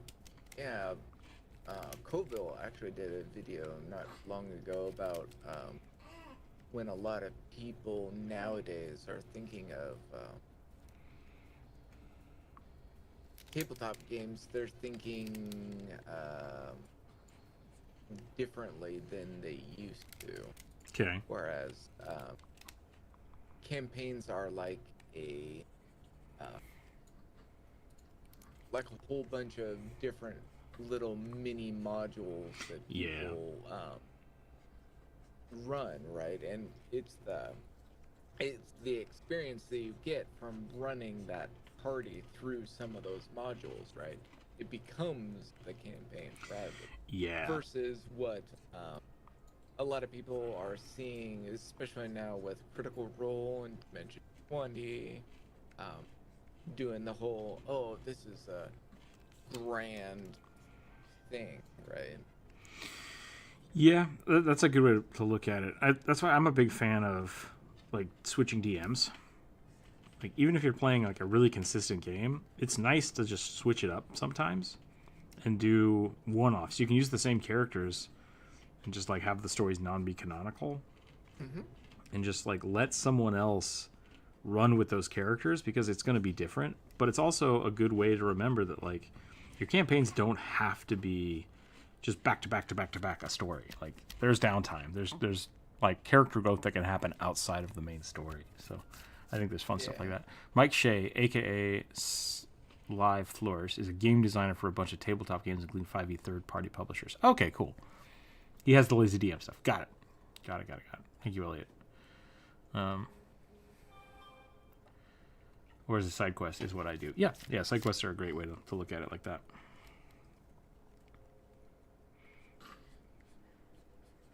Okay, I think this bad boy is done. I'll give him a little coat.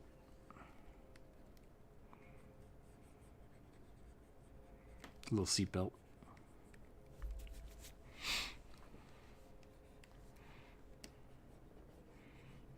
It's not necessarily wood. I could have made it a little more rigid, I guess, but whatever. I like it, so we're going to go with it.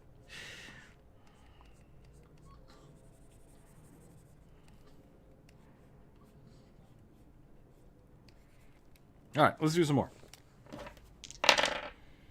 7. Like in between downtime and events. Yeah, side quests are great. A kobold knight riding a guard drake. Do that. What color are we doing? Yes.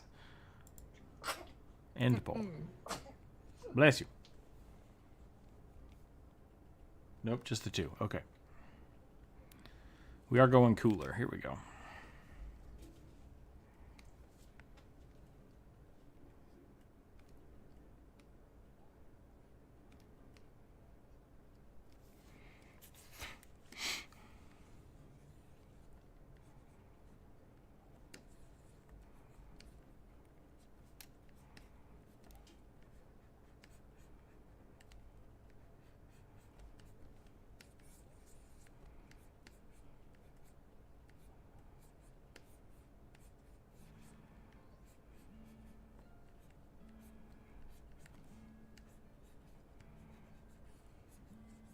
I just did a chubby kobold, so I think I'll do a tall one now.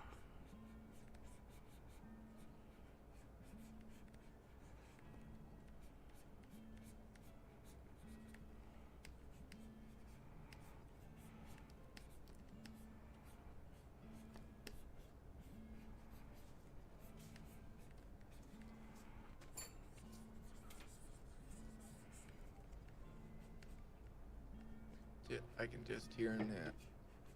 What's up, dude?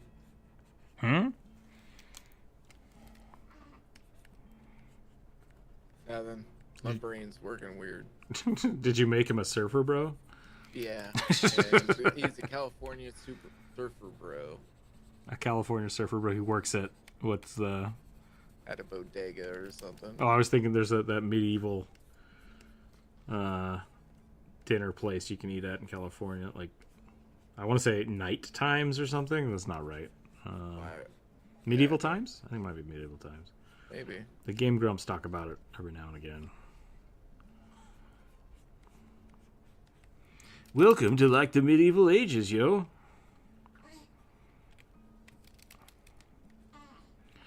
I wonder how much Bill and Ted is still viable as the California model. It's a good question. Or has the California bro turned into the TikToker and the tech bro? Check out my crypto wallet. I don't. The whole crypto bro web 3.0 thing is definitely dirtied the water. Dalcor was talking to me about some show he wanted to go to, but he's like, part of it's like a Web3 thing, and I don't want it. And that's like, that's fair. Like, yeah.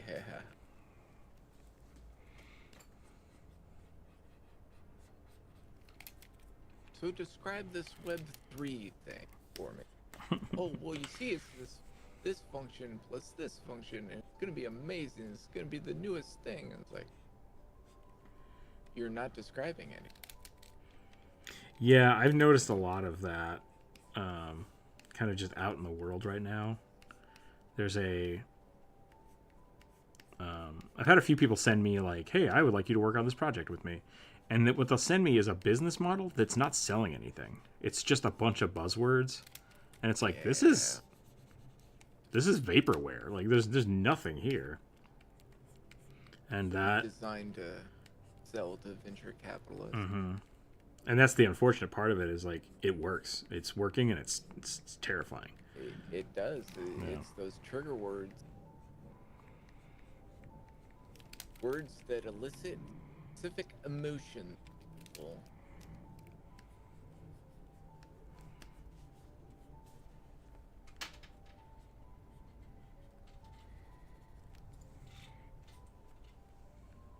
Oh, I hate it because it just dirties the water for everybody else. There's also like that's not a new thing. Like there's no, and this I would say maybe 5-10 years ago there were a bunch of like Kickstarter tabletop games and like BTTs that promised a whole bunch of stuff just by saying like, oh, highly dynamic encounters, and like it's just like, but they don't mean anything. Like, a lot of the times they just don't mean anything. It'll always be Bill and Ted. That's fair. I had like a cannonball goblin was being chased by a saber-toothed creature and asked for additional cannons to be built into other sides of the shield. Running gag with my DMPC puppet was getting taken by a saber-tooth. Okay. I can just see that stupid kobold running, skating around on just roller skates, knee and elbow pads. Yeah. I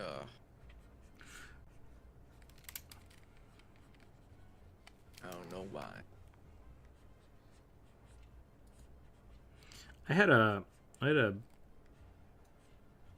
kobold knight cavalier. He was a cavalier who rode around on a badger. I can't for the life of me remember his name.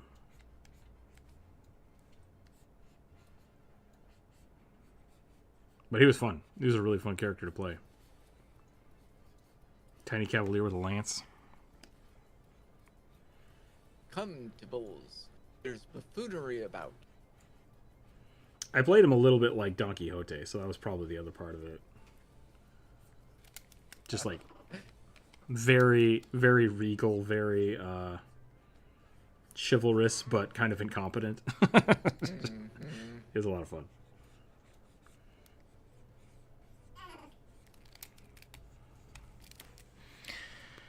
Goblin had cannon shells and shields, basically. Okay, wanted to give a gun version of them. That would be pretty fun.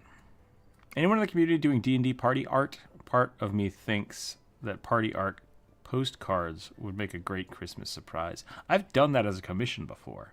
I think the first few years I was doing commissions, like the first 3 Christmases, I got big orders like that right at Christmas, and I was just like, way stressed me out.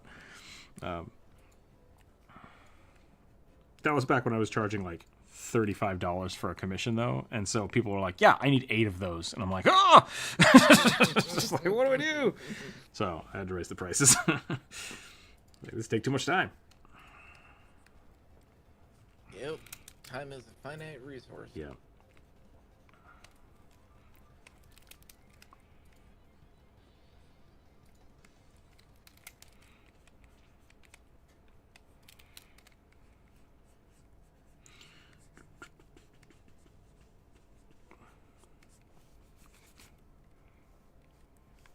Is this visible? Like, I don't think this actually looks like anything yet. I kind of get what I was doing, but I don't love it. I don't love it yet. So we're probably gonna do a draw over here. So let's get some more shapes that we like. I kind of want this to be more of like, because he's a dragon, I want this to be a little more scaly and spiky.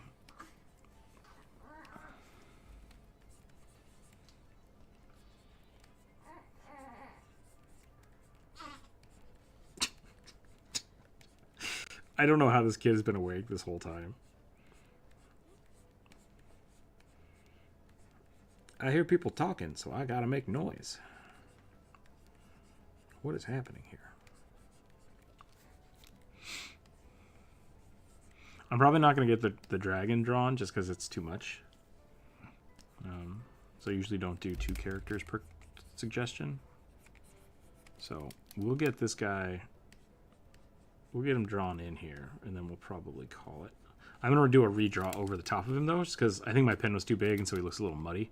I think I add some really cool detail into the helmet and stuff. So definitely horse vibes on the face. Yeah, I like the long snoot kobolds. I haven't drawn them in a little while, but if there is an additional character add-on fee, yeah, I start doing that now. Like, I charge a little more for commissions, and then if people get multiple characters, I'll usually give them a discount on multiple characters.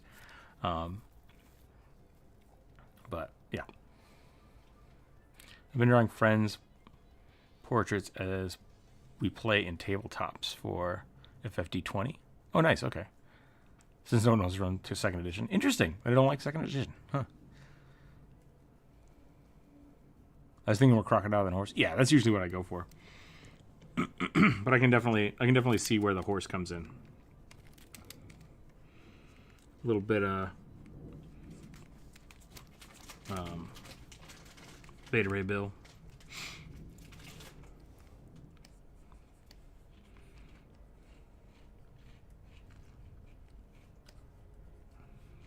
I really think it's funny that, like, if you go back and look at the characters, the race that Beta Ray Bill is from look like this. Like, they're just the most generic weird things. And then they're like, okay, so we're gonna take this guy and we're gonna like Superman him, right? We're gonna give him the most jacked up everything. And they're like, okay, let's give him some like sweet cheekbones, and then we'll just like extend this out, and now he's just got like crazy horse face.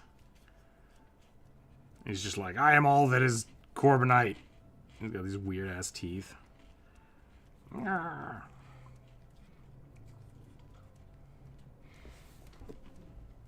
he's just super jacked. I don't know why I love Beta Ray Bill so much, but I do. He's great. Maybe it's a gargoyle. Yeah, I think that was what I originally made the kobolds as. I used the gargoyles.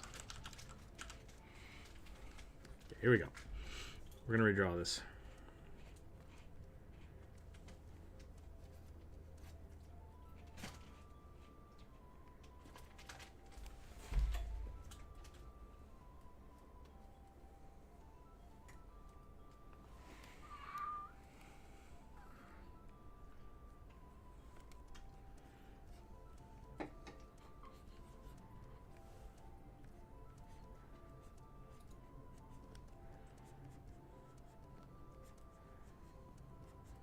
When you draw it a second time, you can add more detail.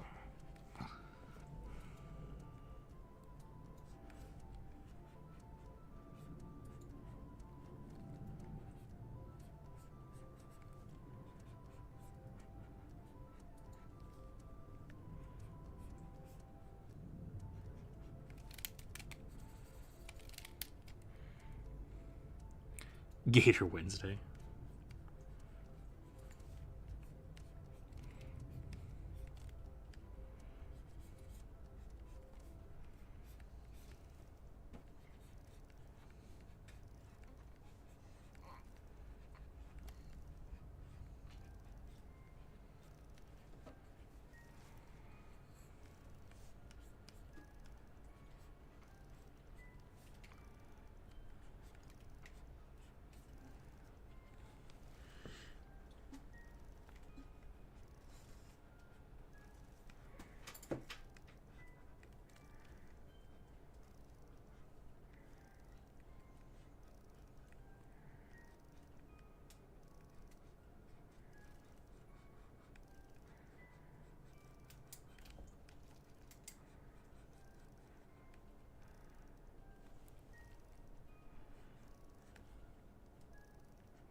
Now I'm getting into like super detailed mode. Now I'm not talking. Sorry, everybody. Hold on. Let me see if I can get this busted out real quick, and then we'll get back to the chit chats.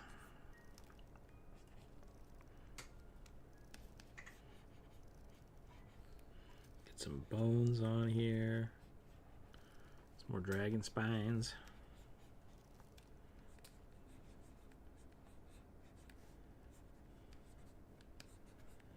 Maybe we'll only do a handful of scales, and then we'll go to, like, plate. Let's try that. Not plate, I'm sorry. Let's do some chain.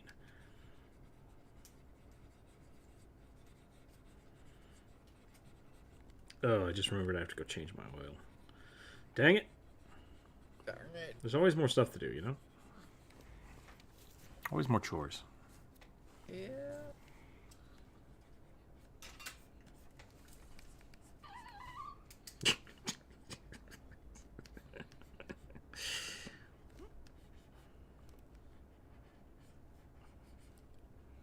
I swear this kid sounds like they're dying. But we took them to the doctor, and the doctor's like, nope, totally fine. It's like, all right, you say so. Kids just make weird noises. Yep.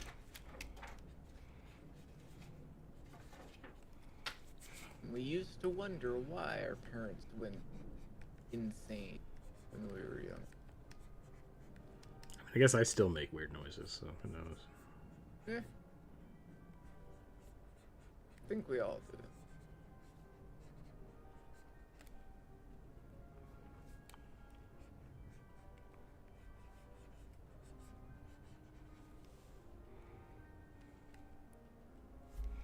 How's that looking?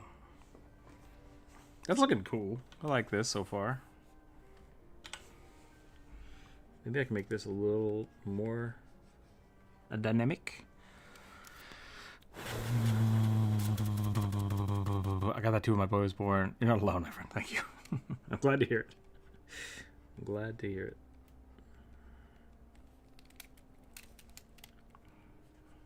Okay, I'm going to put the floof back here.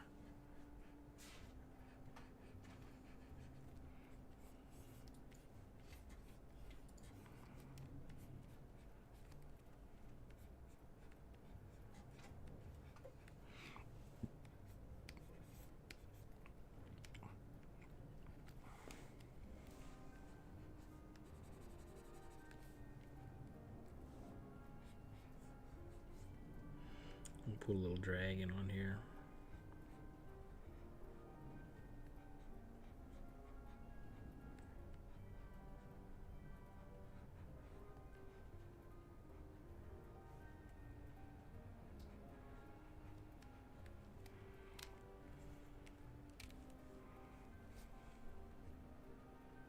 Oops.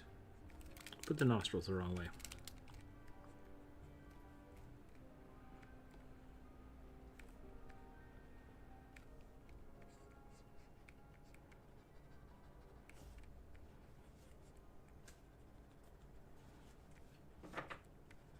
There's a new Final Fantasy expansion coming out soon. That's going to be fun. There's a new WoW expansion coming out too, but I don't think I'm going to play it. I might. I doubt it. I doubt it.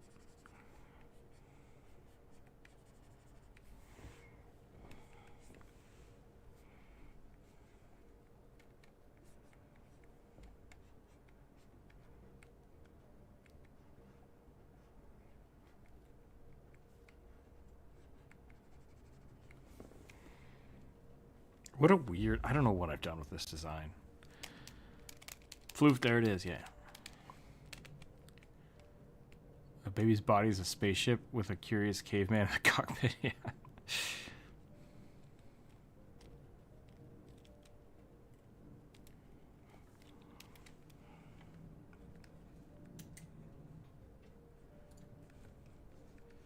What's the saying? You're not a...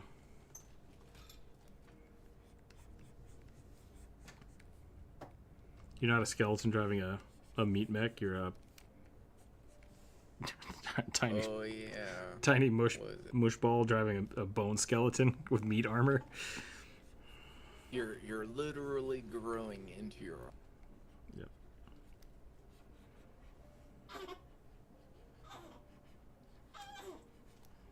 Yeah. You are a magical meat-powered skeleton.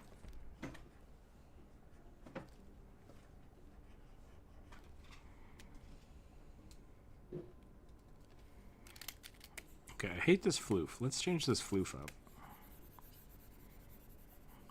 I think we might call it on this guy. We've been drawing him for a little while. Get a little more floof. A little more floof. Florida man fixing a machine.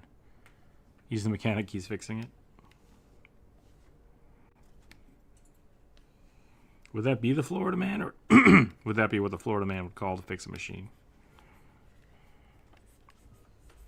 Very good question.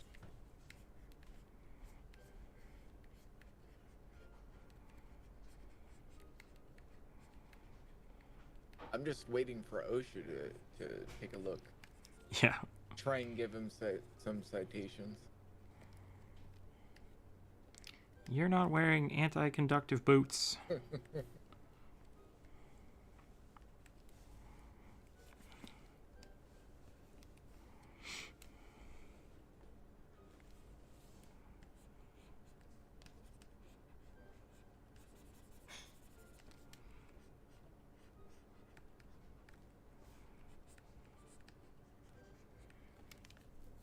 I remember the only time I ever actually had to deal with OSHA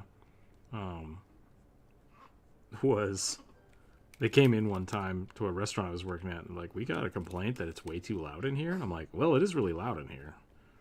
And they checked it and it was way too loud. And after they left, they like basically forced our employers to give us access to hearing protection. And I remember my boss being like, who the fuck called these guys? And I was like, first off, they were here and they found a problem, so that's good. Second off, fuck you. Like, you don't get to ask who called these guys. I'm pretty sure that's against the law. It wasn't me. But Well, I'm totally fine with them. Show up.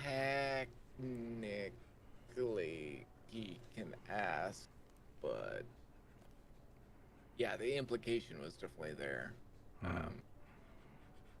Mostly because I remember you talking about that particular owner. And I do not fault anybody for not saying anything. And to quote the great YouTuber, that mush pile is a 3-pound chemoelectric anxiety machine.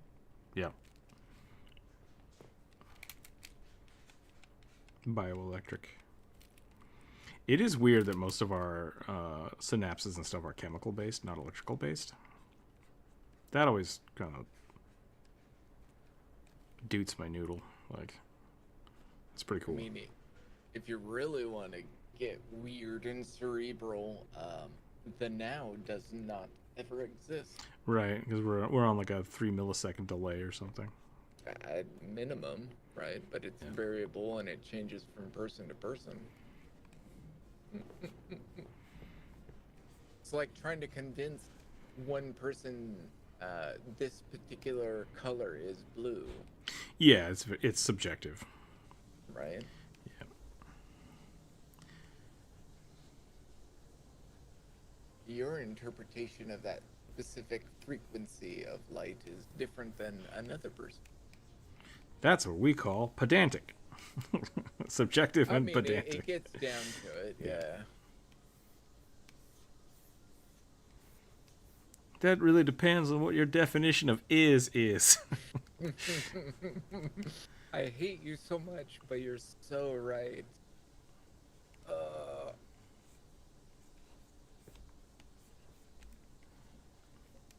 Yeah, or changing the way that you space out specific words to elicit different sentence structures. Mm-hmm.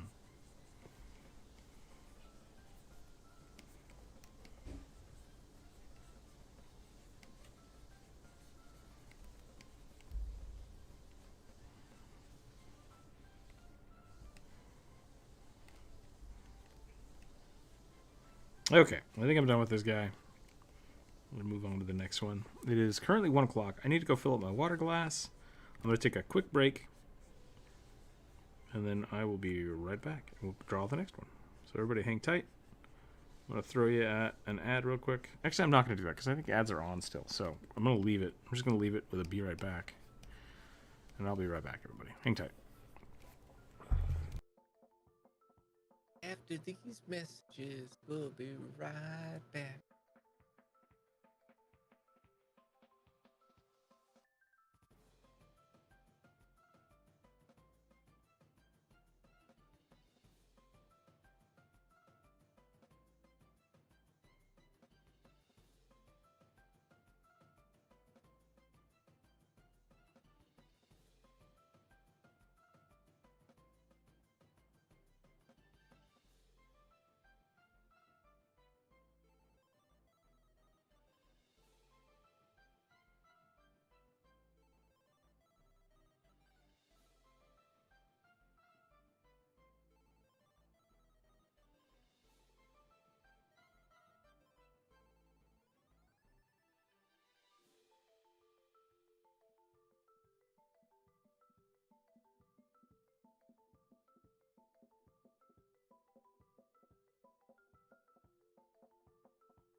A lot of the 80s and 90s cartoons did that.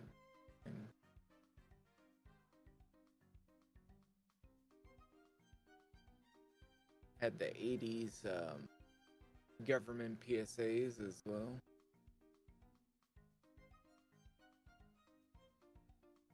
G.I. Joe.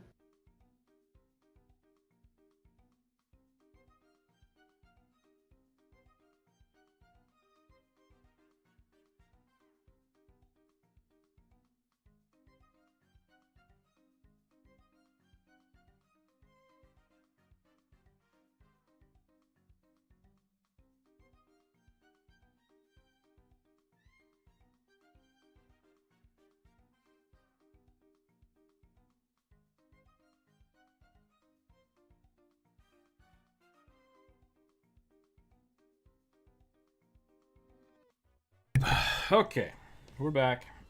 I have a glass of water. I have a bagel. Here we go. A bagel, if you prefer.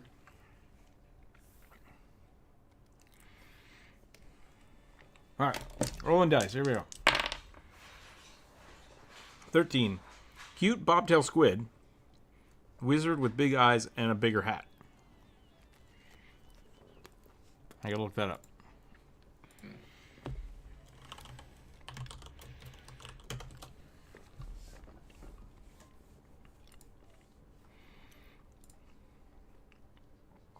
Okay. We can do this.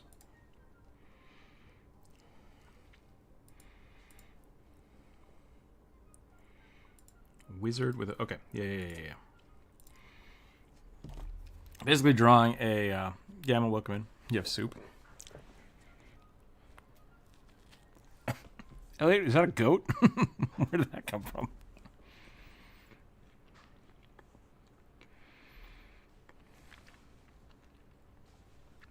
People have a natural hostility to being audited. Yeah, no one likes being told they might have messed something up. Yeah. And or, hey, you owe me money. Like, nobody likes that.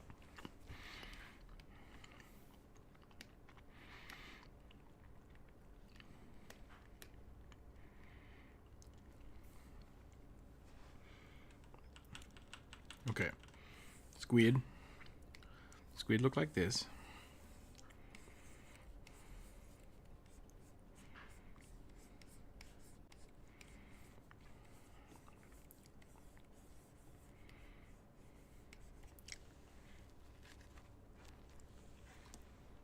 What am I looking at, Inferno? What is this? You remember those G.I. Joe PSAs? Oh, okay. This is a Firefighting one?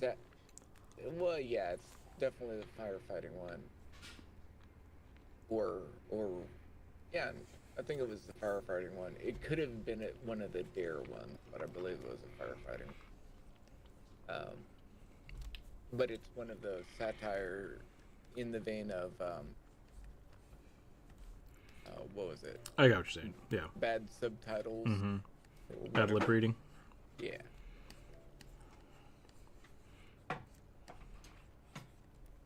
Okay, so we gotta turn this little squid into a wizard.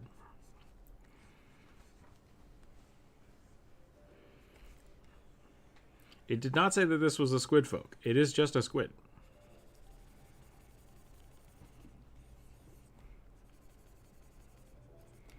So it's gonna be a little derpy. 1 pepperoni. That's sad. That's a sad pepperoni cheese bread.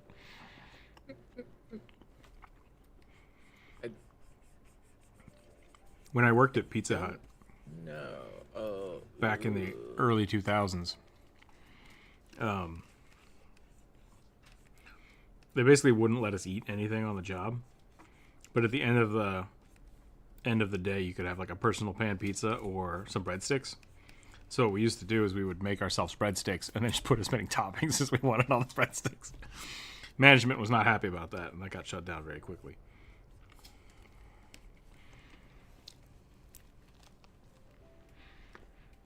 I'm sure that still happens somewhere. Mm-hmm.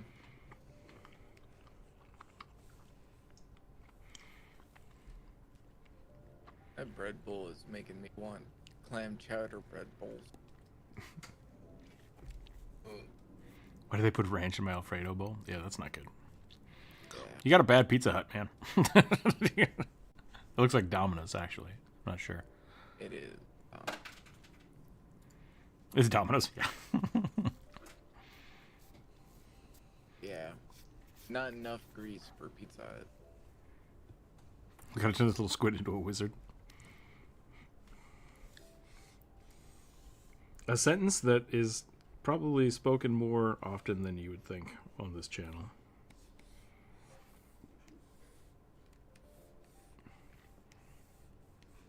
Why is hat so hard?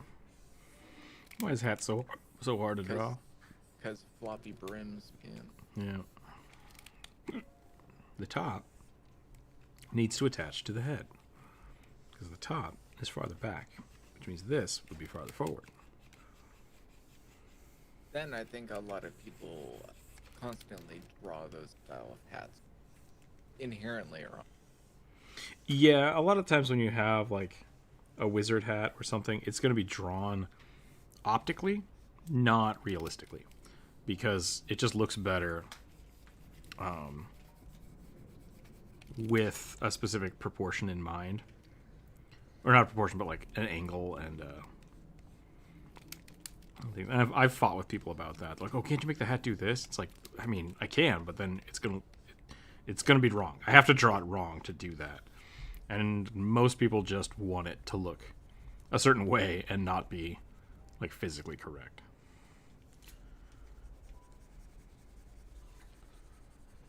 So that's what we do.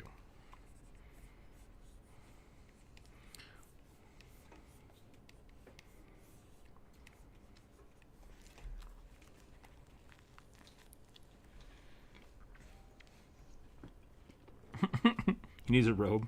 How is he gonna wear a robe? He ain't got no body.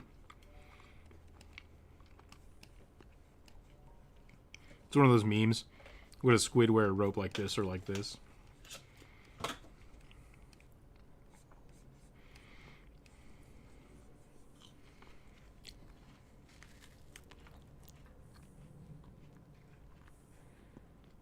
Why is that so hard? OSHA.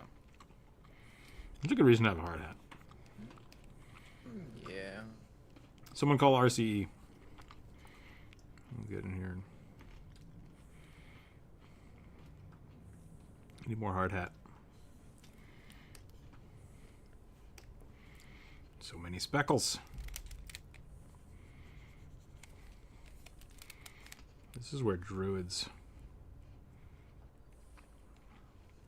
unwavering dedication to detail comes in, that I just don't have.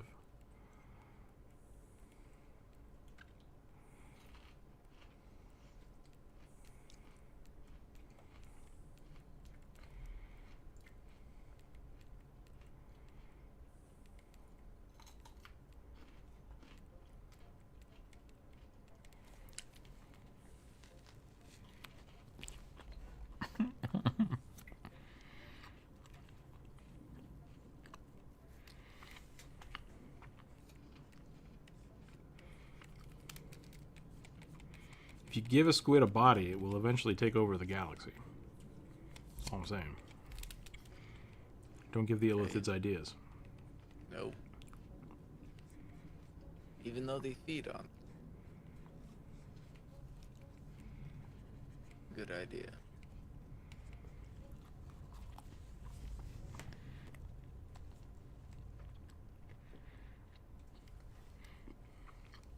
We could give him like a little, just like a floaty robe.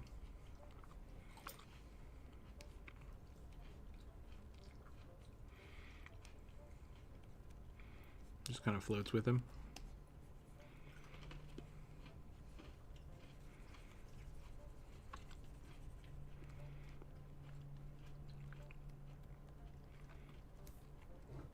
Doctor Strange style.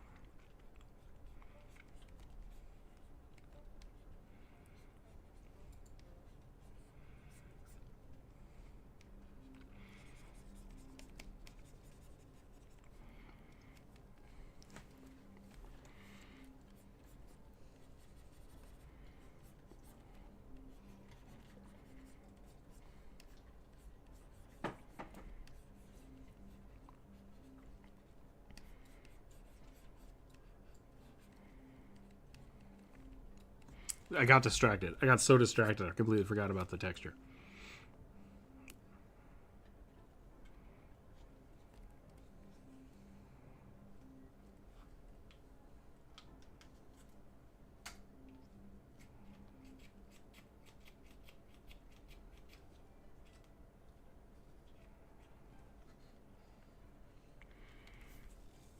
Took a Cyberpunk 2077 April Fool's joke personally.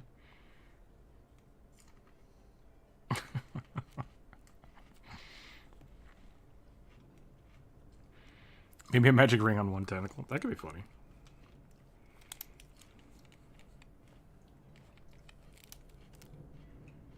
Wait.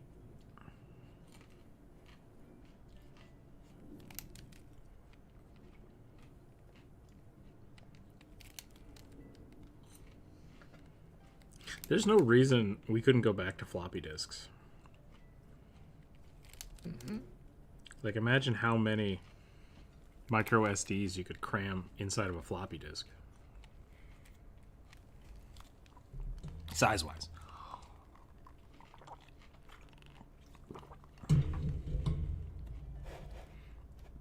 There is actually, it was made back in the, I want to say in the mid to late 90s, a flash drive version of a floppy. Oh, yeah? That would have to read so slow. Yeah. I mean, it was one of those compact flash style, right? For like keep video cameras and whatnot. Gotcha. Or, Okay. not video cameras, but personal. But yeah, it wouldn't replace your actual floppy drive, but you had to install software that way the floppy drive could actually Read it. read by the operating. Gotcha. I mean, it's all ones and zeros. It's definitely doable. It was like, it ended up being like 200 or so megabytes on a floppy drive, which I know doesn't sound like a whole lot today, but back then it was a lot. It was unheard I of. really digged the, what were they called? Microdisc? I don't know if everybody had a microdisc player. Yeah. It was basically, MDs. like, it looked like this. It looked like, it was hard plastic. They had a little bit of thickness to them. And then they just had a square drop on them. And then it had a CD inside of it. And they were like, I don't know, half the size of an actual CD. Yeah, really cool. Really cool technology. Unfortunately, Just not, Sony just. yeah, not relevant or useful in any way. Well, yeah, because Sony was like, well, no, we are the only ones who have it. Mm-hmm. So like, we made this new information leap forward with information, and then Apple was like, check out the iTunes or iPad or iPod, and it's like, fuck. Well, that was in the day of the Zune player where you essentially had an MP3 player with a strapped onto a hard drive. Yep. I mean, that's what the first iPods were, bigger than your cell phone right now, and like 4 times as thick, because it had an internal disk drive. Yeah. Yeah. Back in the era that number of songs that it would hold was a selling point. Mm-hmm. I had these. Yeah, those little like mini CDs. Those are fun too. Cephalid are my favorite Magic the Gathering Blu-rays. So whoever requested this, awesome. Yeah, they're pretty fun. I'm gonna guess. I would bet money that it's Norwin.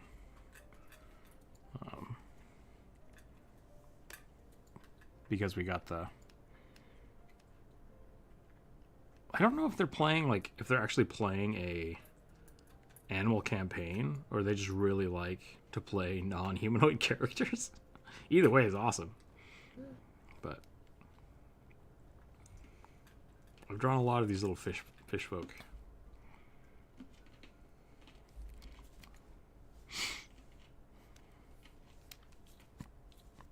Darth Maul earbuds.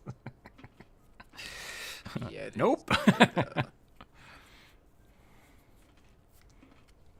All right. I think I'm about done here. I think that's about all we get on this.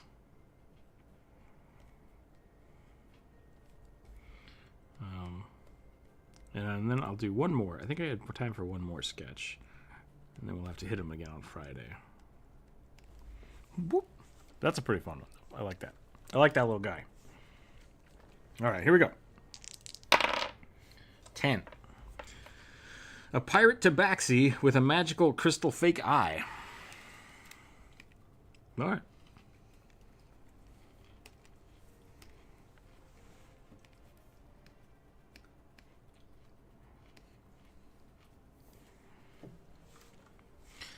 Magical. What kind? Oh, I want to draw one of the like the weird naked cats.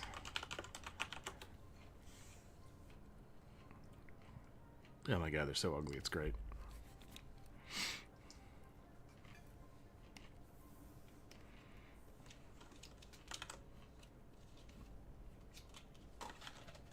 Yes. We're just going to put this over here. This image brought to you by Purina. That's a character design I've seen quite a few times. I mean, just like, because if you're drawing a pirate, either want them to be like kind of scruffy or raggedy or have like a big beard.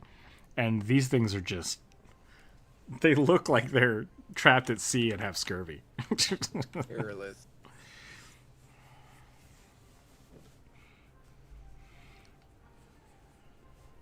Yeah, growing up, I had a friend who had, their family had 2 naked Siamese.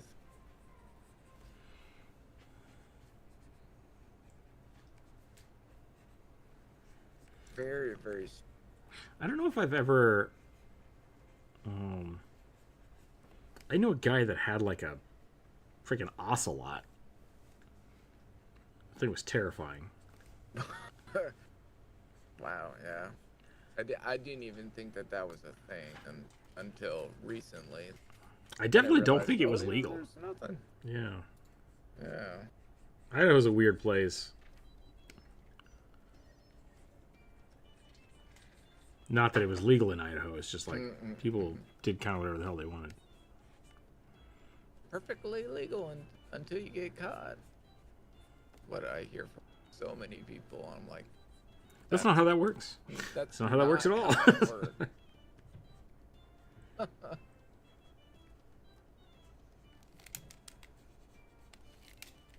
course, I hear from the same people, oh, well, most of the time it's better to ask for forgiveness than for permission. Like, that, no. Why? Forgiveness no? is spending time in jail.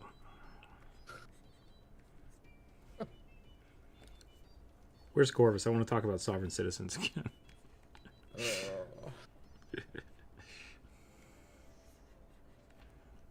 Yeah, those used to make me angry. Now I'm just more disappointed every time right. I hear more about them.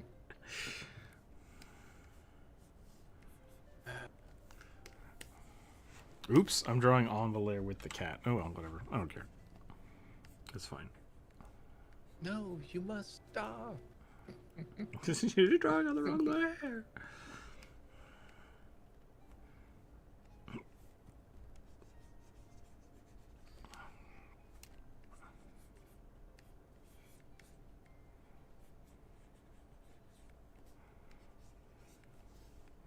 Okay, crystal and eye, huh? Technically, all glass eyes are crystal, but I don't think that's what they meant. So Are how? they talking about like a cue ball? Yeah, like what would define it? Like because I don't think they want it like faceted. A diamond eyeball does not sound good.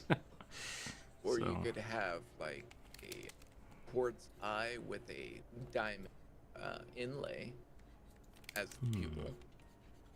One that still doesn't sound good. You should do an opposite day where unannounced you draw a polar opposite of viewer suggestions. That feels like me just trolling chat, and I feel like that'll open me up for just people destroying me. Looks like this guy has been fused with a wrinkly sausage pre-cooked. You're just gonna get tons of dragons and cars, and it's not gonna end well.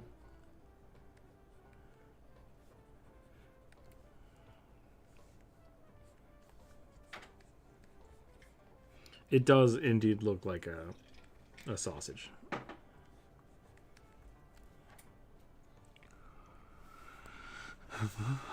Caracles? I don't know what caracles are. Is that a type of cat? Also same for ocelots. Oh, interesting.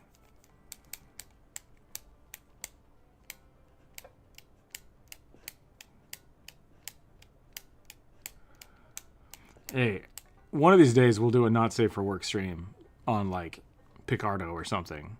And if people want to throw money at me to draw dragons boinking cars, you know, I'll take your money. But that is not today.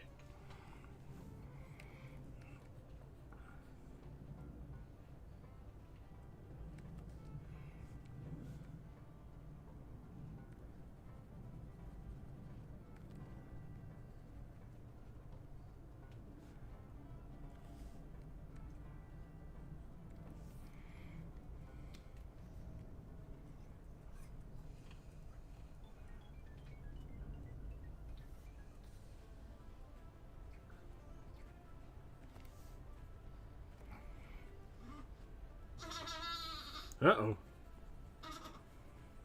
That's a happy babe. Big boss is awake.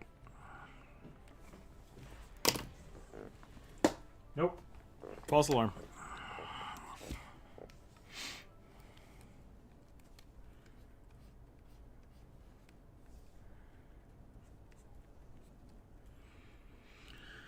Sweet baby Jesus. Just kidding, still asleep.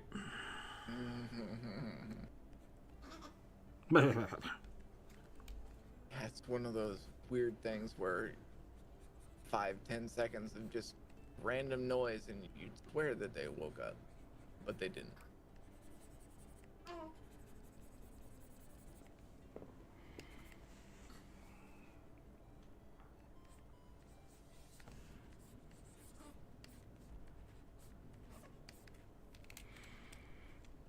Wanted cosmic horror, but instead turns out to be cosmic.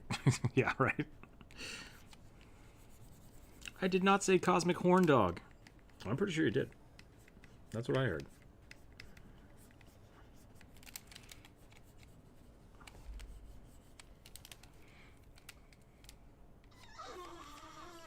Jesus Christ.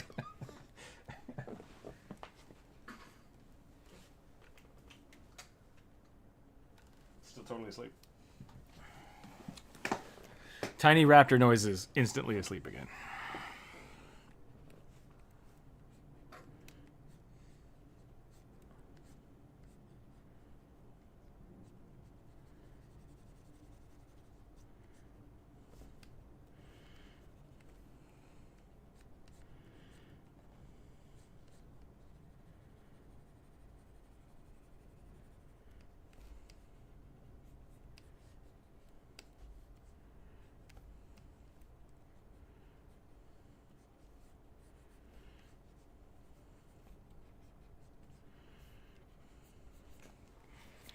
So I will probably... Oh, it's only 1:30. I thought it was all closer to 2. I will probably go do some lunch after this stream. And then after that, I'm probably going to jump back into the chat in Discord. And I'll probably finish up one of my commissions in there. So people are welcome to hang out there after the stream if they want. Please feel free to hang out in the Discord. There have been a lot of bot attacks lately on a lot of the Discords that I hang out in. Dalcor has mostly figured it out, but just be careful, people. Like, don't click on links you don't know where they belong to. And if your friends start messaging you about them accidentally, deleting your Discord, just report them. Mm-hmm. Or X number, X amount on a Steam gift card link. Don't click that.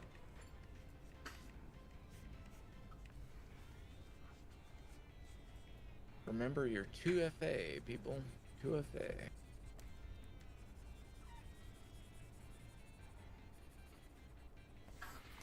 Does posh and clean not fit pirate aesthetic? Not normally. Pirates are dirty and gross. Like, I mean, because if you're not, then you're a freebooter and you're not a pirate. Like, there's a difference. And even then, like, the whole Regal Armada thing is like the captain because they're the only person allowed to bathe.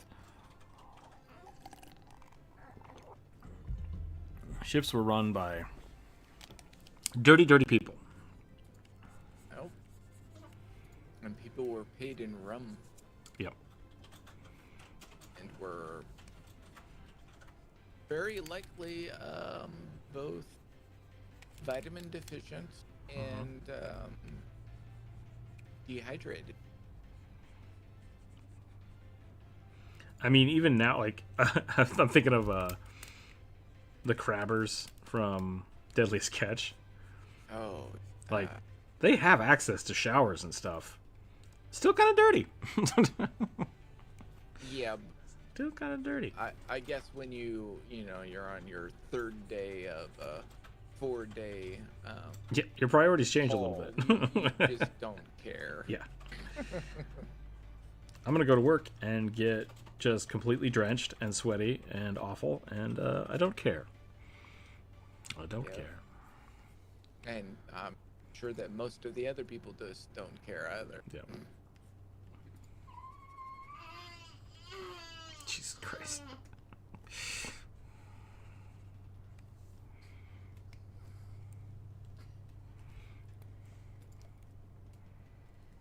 Yeah, I hear horror stories of some of my older associates that did that for 1 or 2 years. Mm-hmm. Oh man. I almost got convinced to do it because I worked with a guy that did that every winter, or was it summer? And then he'd come back and work at the restaurant during the summer. And he's like, I make more out there in 3 months than I do here for the rest of the year, but like I make so much money there, I don't care, and I can work here. And I was just like, that's fair. But man, tough job. I don't know if I would have done it once and been like, nope, never again. Yeah. Yeah, you always hear stories of fresh people going out there and doing that. The first month is always whining and complaining. Mm-hmm. All the way up until the third month where they just don't care, and then they see the end paycheck and they're like, it was worth it. Yeah. If they survive. There was also a few people that apparently did not survive. I feel like you just described the military too. Yeah, except this, I would say, is a much more short-term solution. Oh yeah, versus the that's true. The military. military, you're there for a couple of years. Most of the people that I know that went to the military, if they survived more than 2 years in the service, they pretty much spend their entire life as enlisted. I feel like that describes my life. Yeah, definitely. Have you been on a ship for months? You can't use a little bit of clean water for washing yourself and your clothes. I mean, you could if you don't want to drink it and die. Like, Yeah, I mean, are we talking about back then, or are we talking... never let historical realism stop you. That's fair. Historically, pirate ships look a lot like Navy ships and often were ex-Navy ships and crews. Yeah, like a big thing about a lot of the pirates is just like a generalized term. A lot of the pirates that existed in the Caribbean were ex-military or Navy ships that basically either finished their mission and fell out of favor with the whoever sent them out there, or were sent there by a king, but being like, hey, I don't want the Spanish to know that I'm sending this ship, So don't fly my flag, and if you see any Spanish ships, just steal their stuff. Like, it's fine. I'm giving you permission to do that because I can. It's like, it's all crazy and just messed up. But yeah, most shipmates were not, one, well paid, two, taken care of, and it was rough. It was a rough thing to do. Yeah, from most of the reading that I read of that time period, the only people that really even knew what was going on the ship, in those regards, was the captain and the first man. Yeah, captain and the navigator. Yeah, those were the only two people that actually knew what was going on. Yeah, everyone else just made sure the ship went. That was their only job. Fun fact, piracy wasn't actually illegal all the time. Often they were basically assets recovered or were individuals sent out on hunts for fleeing ships, or not even ships committing insurance fraud, or even were lost at sea. Yeah, like the whole like, most of the mythos and lore about pirates is bullshit. It just is. Like, there were a handful of like very famous pirates, and then when you actually read about them, that's a lot of what it was. It was like a king sent them out, and then they were like, fuck you, and then they just became basically fugitives to the crown or whatever sent them out, and then no one else would take them either, so that was it. Or they were fugitives of one crown. Yeah. And they lasted long enough until somebody else legitimate salvage. Exactly, yeah. So, but yeah, most of the stories, from what I recall, are recanted by people drinking lots of ale and whatnot in bars. Mm-hmm. And the other thing about, like, with the whole like rum thing was a necessity. Like, you couldn't keep water clean, and so you had to bring alcohol. And a lot of people drunk grog because it was just seawater mixed with beer to make the water last longer, and yeah, not great. Yep.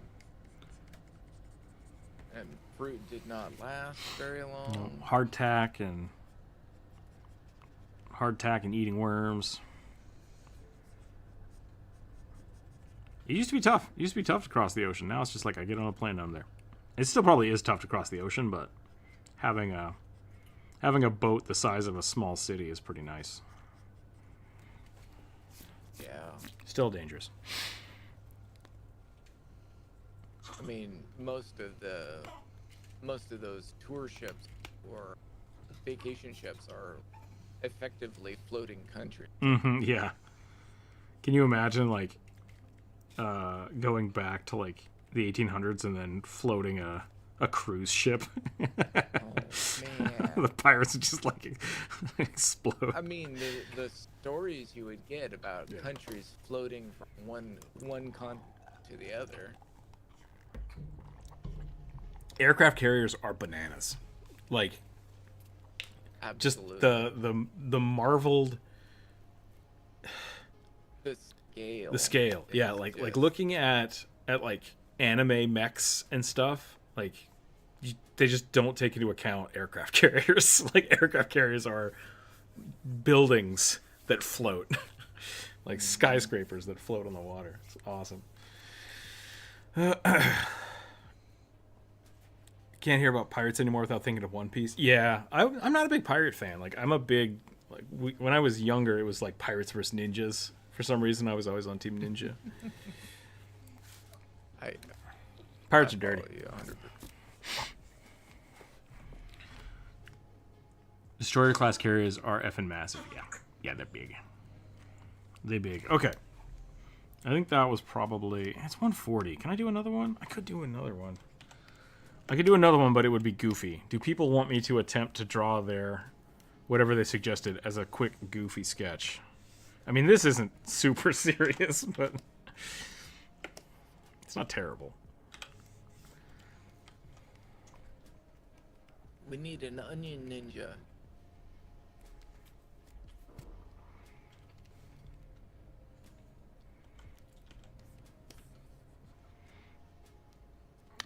Let's do one more.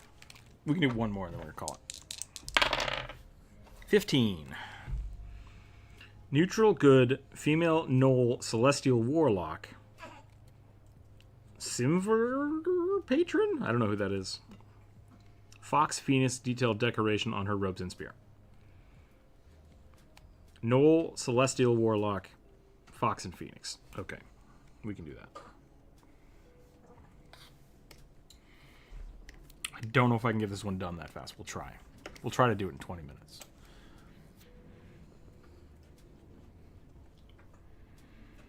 What a goody sketch. Psychic octopus hovering in tentacles and stuff. Alright. Well, I'm gonna go get some food. Okay. Thanks for hanging out. I may be back. We'll catch you later. Alright. Have a good one. Okay, Knolls. I have to remember how Knolls look.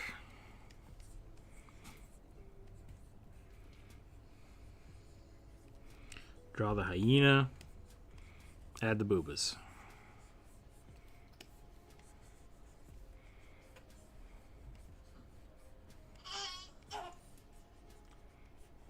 Rage, baby.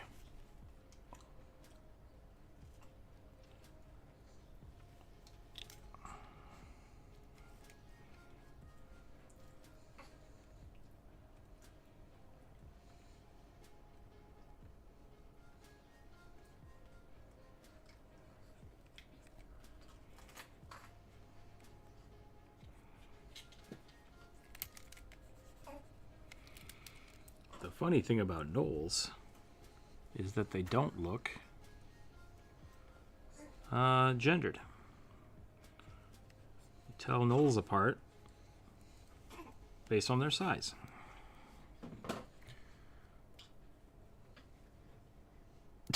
Tractor Supply, you can get a a pike. Neighbors, what is this?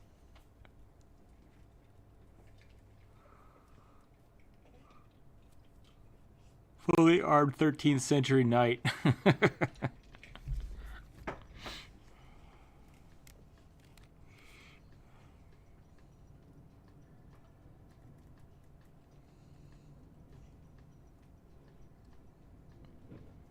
Barbarian babe, all the rage.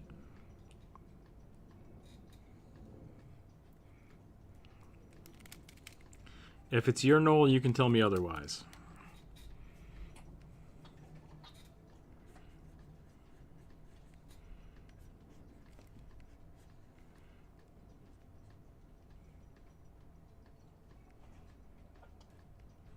Yep. The way I draw Knolls is I draw them degendered. Because I think it's interesting. More interesting that way. This thing is not supposed to be an angry bear. It looks like what I've done. Hold on.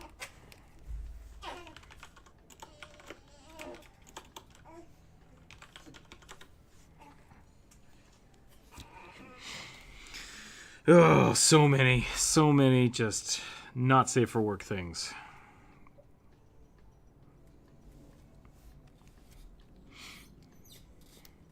What if hyena, but giant honkers? That's what people do. I've definitely done that myself too. For like, I had a few commissions that were like that. And it's like, fair enough. That's the way you want it.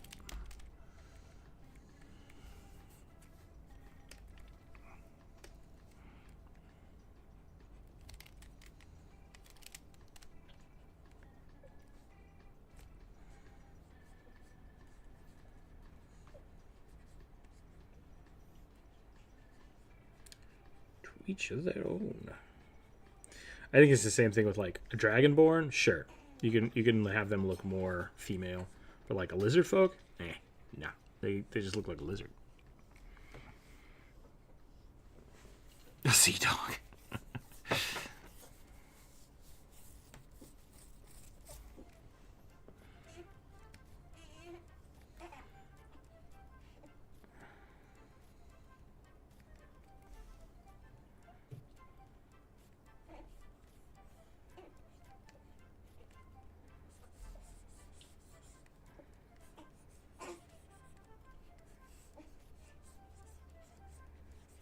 You right there, kiddo?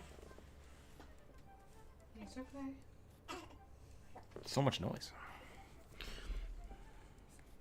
I'm drowning over here.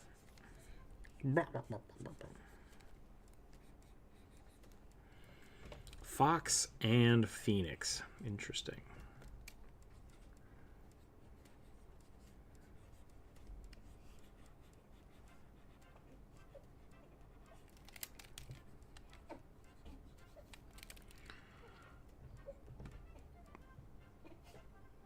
Just tiny lawnmower. Lizard folks are lizards, but my headcanon is a dragonborn or half dragons, so boobs make sense. Yeah, exactly. That's what I'm saying. Like, I think I like the idea that like dragonborn are people first, and then dragons, whereas lizard folks are lizards first, and then kind of humanoid. So there's an argument to be made about gnolls being kind of the same way, like cursed people.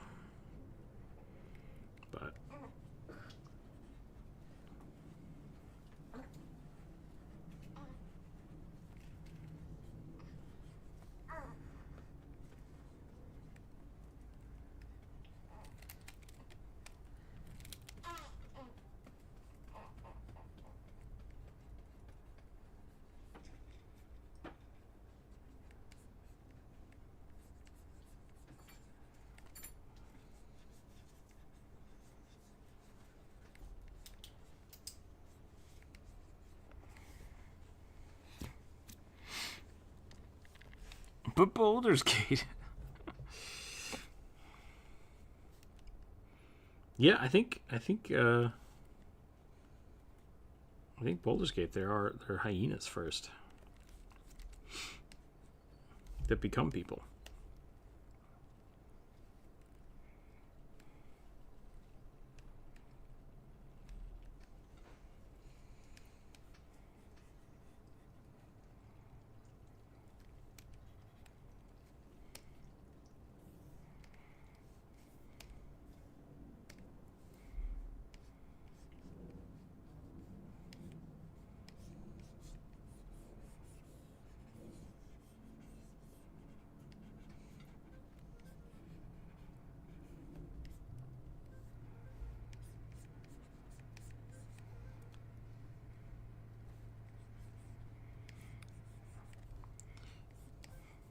Should I put a fox like collar, like, or would that be bad if you worshipped a fox to wear fox skin?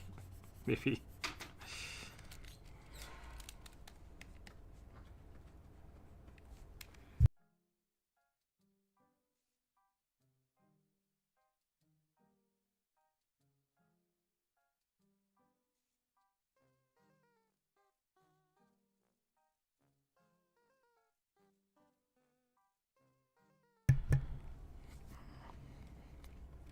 Gnolls seem more like minotaurs. It's like just people body with hyena heads.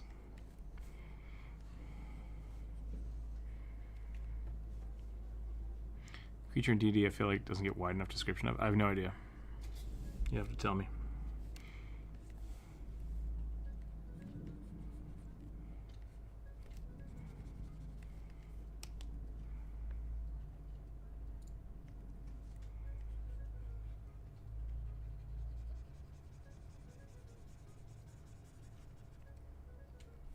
I feel like I did the eyes wrong here.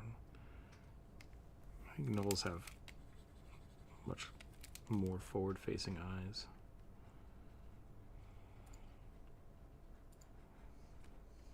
Yeah, I think that helps.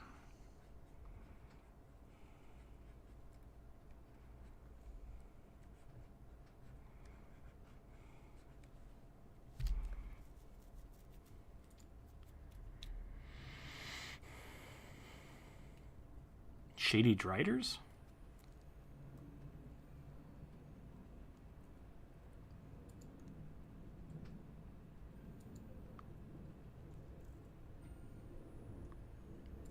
Dad bod Driders? Okay.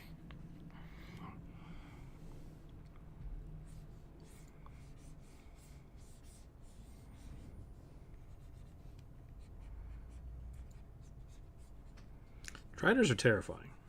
I'll just put that out there.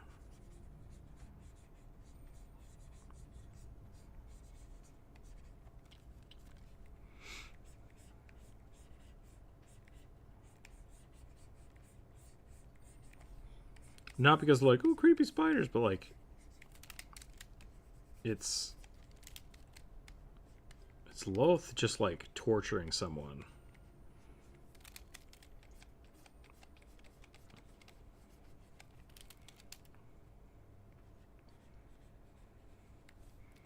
And that's some vindictive shit right there.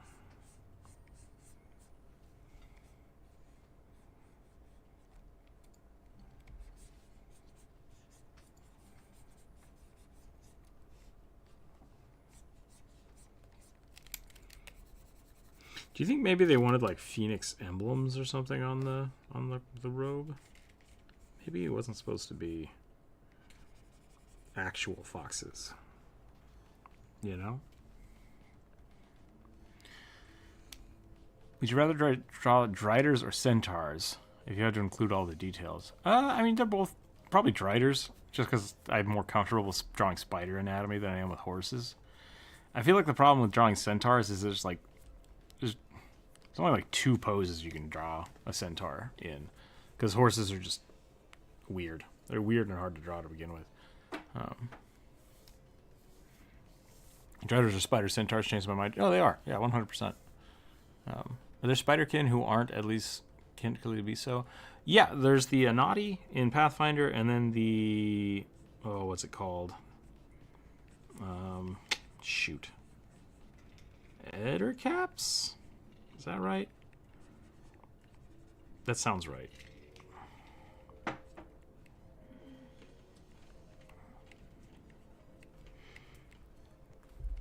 I'll probably do my next Why You Should Play on them. But it might be a little while before I finish that. I'm working on a spider warlock right now. Ettercaps, yeah, okay. I've always hated the auto-assigned alignment stuff in the D&D books. Yeah, we talk about that quite often, about the D&D book alignment really is just basically written from the perspective of the person writing the module.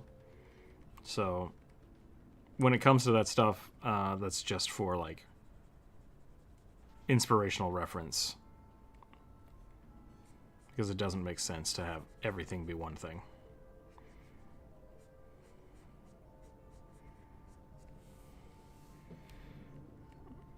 And there's a case against, like, Dritz is a perfect example. Like, Dritz left unaffected by his storyline, started out as a lawful evil drow, and then decided not to be that. So, like, totally fine. Totally fine. But with no other input, most people would register drow as, or people in the Forgotten Realms see drow as, lawful evil. Doesn't mean that they all are, but that's how they're seen. Without any external narrative.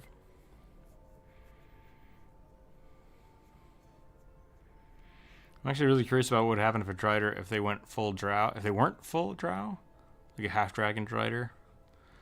I mean, I don't see what it would do terribly differently. They were plain touch. I mean, yeah, they would just. I don't think it would like amplify anything. It would just take the different aspects of those characters and then still add the drider effects to them. Probably look pretty cool, but I don't think it would fundamentally change anything too badly.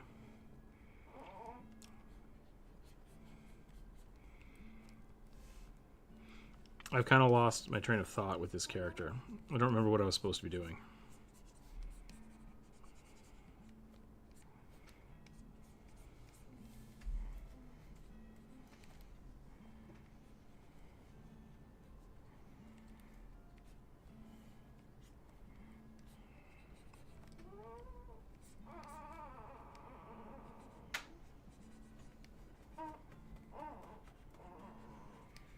It is, however, almost 2 o'clock, so I think we're probably going to call it here. She has a spear. That's what I was missing. Let's get this spear going.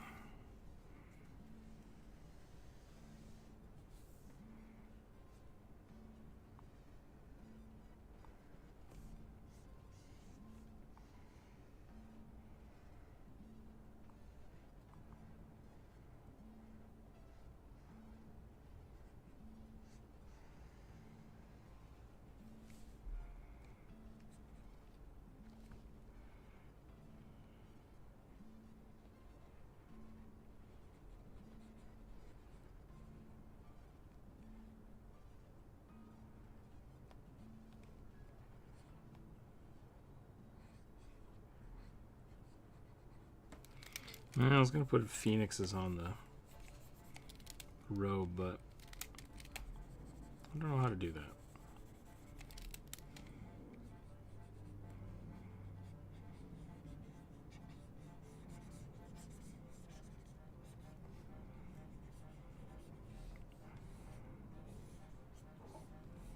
Whenever I think of phoenixes, I just think of like lots of ribbons, trails of fire and stuff.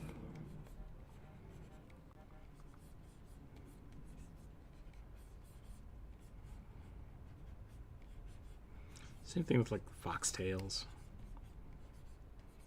That could be cool. So maybe we do like a lot of wispy things here. Bless you.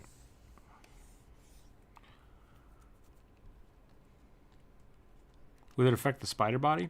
Maybe. Maybe it would. I mean, it would definitely watch me burn all of my art in a big pile in my front yard. That's pretty funny.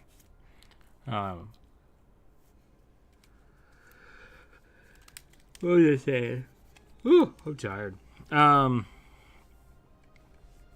Maybe it would change it. It's like, I think the thing with Lolth is it's not always necessarily a black widow.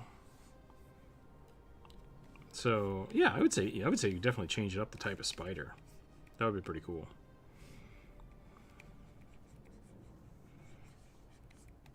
But I don't think that would matter too much. Is kind of what I was getting at. Like, one way or the other, you're still just a spider, you know.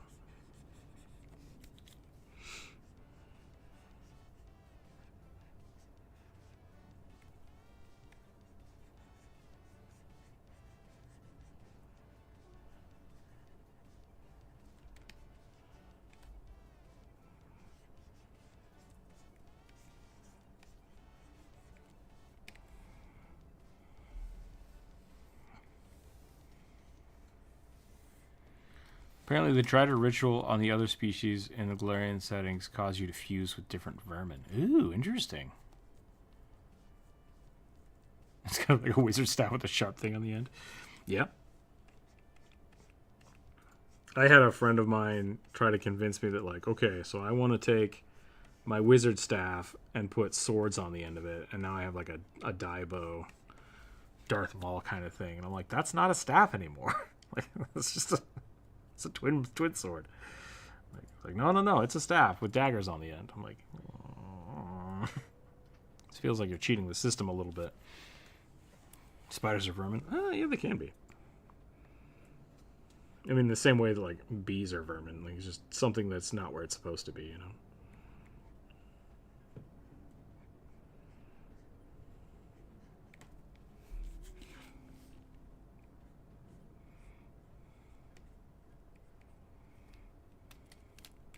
I think this ear is too high.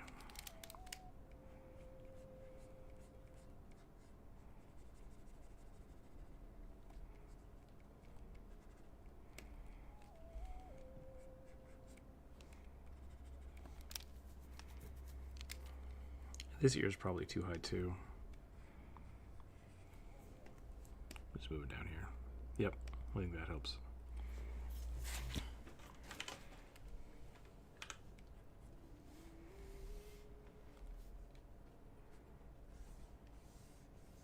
Oop. Drider sounds awesome. To be honest, the mushroom sort of a spider woman that could be used in tabletop RPGs. Snakes are also vermin or something. I don't know about llamas. Yeah, that's interesting. According to California, bees and fish. Oh yeah, bees are fish. Yep, I did know that. Classifications mean nothing.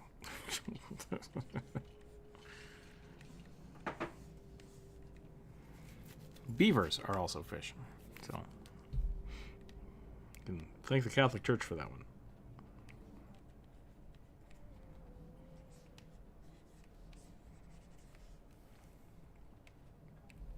Okay, I think I'm going to call it here. I think that's pretty good. Like I said, I'm going to take a quick break. I might come back pretty quick. I might take an hour off or so, and we'll see what happens. And then I'll just be hanging out in the Discord, so if people want to come hang out, you're very welcome to. Otherwise, we'll be back on Friday for more sketches. I still have quite a few on the list here. See if we can get through more of them on Friday. And then we'll do another one next week. So thanks again for all your suggestions. Thanks for hanging out. Thanks for chatting.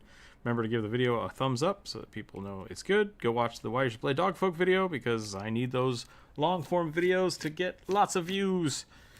Share it with your friends. Leave a comment on it. Thumb it up.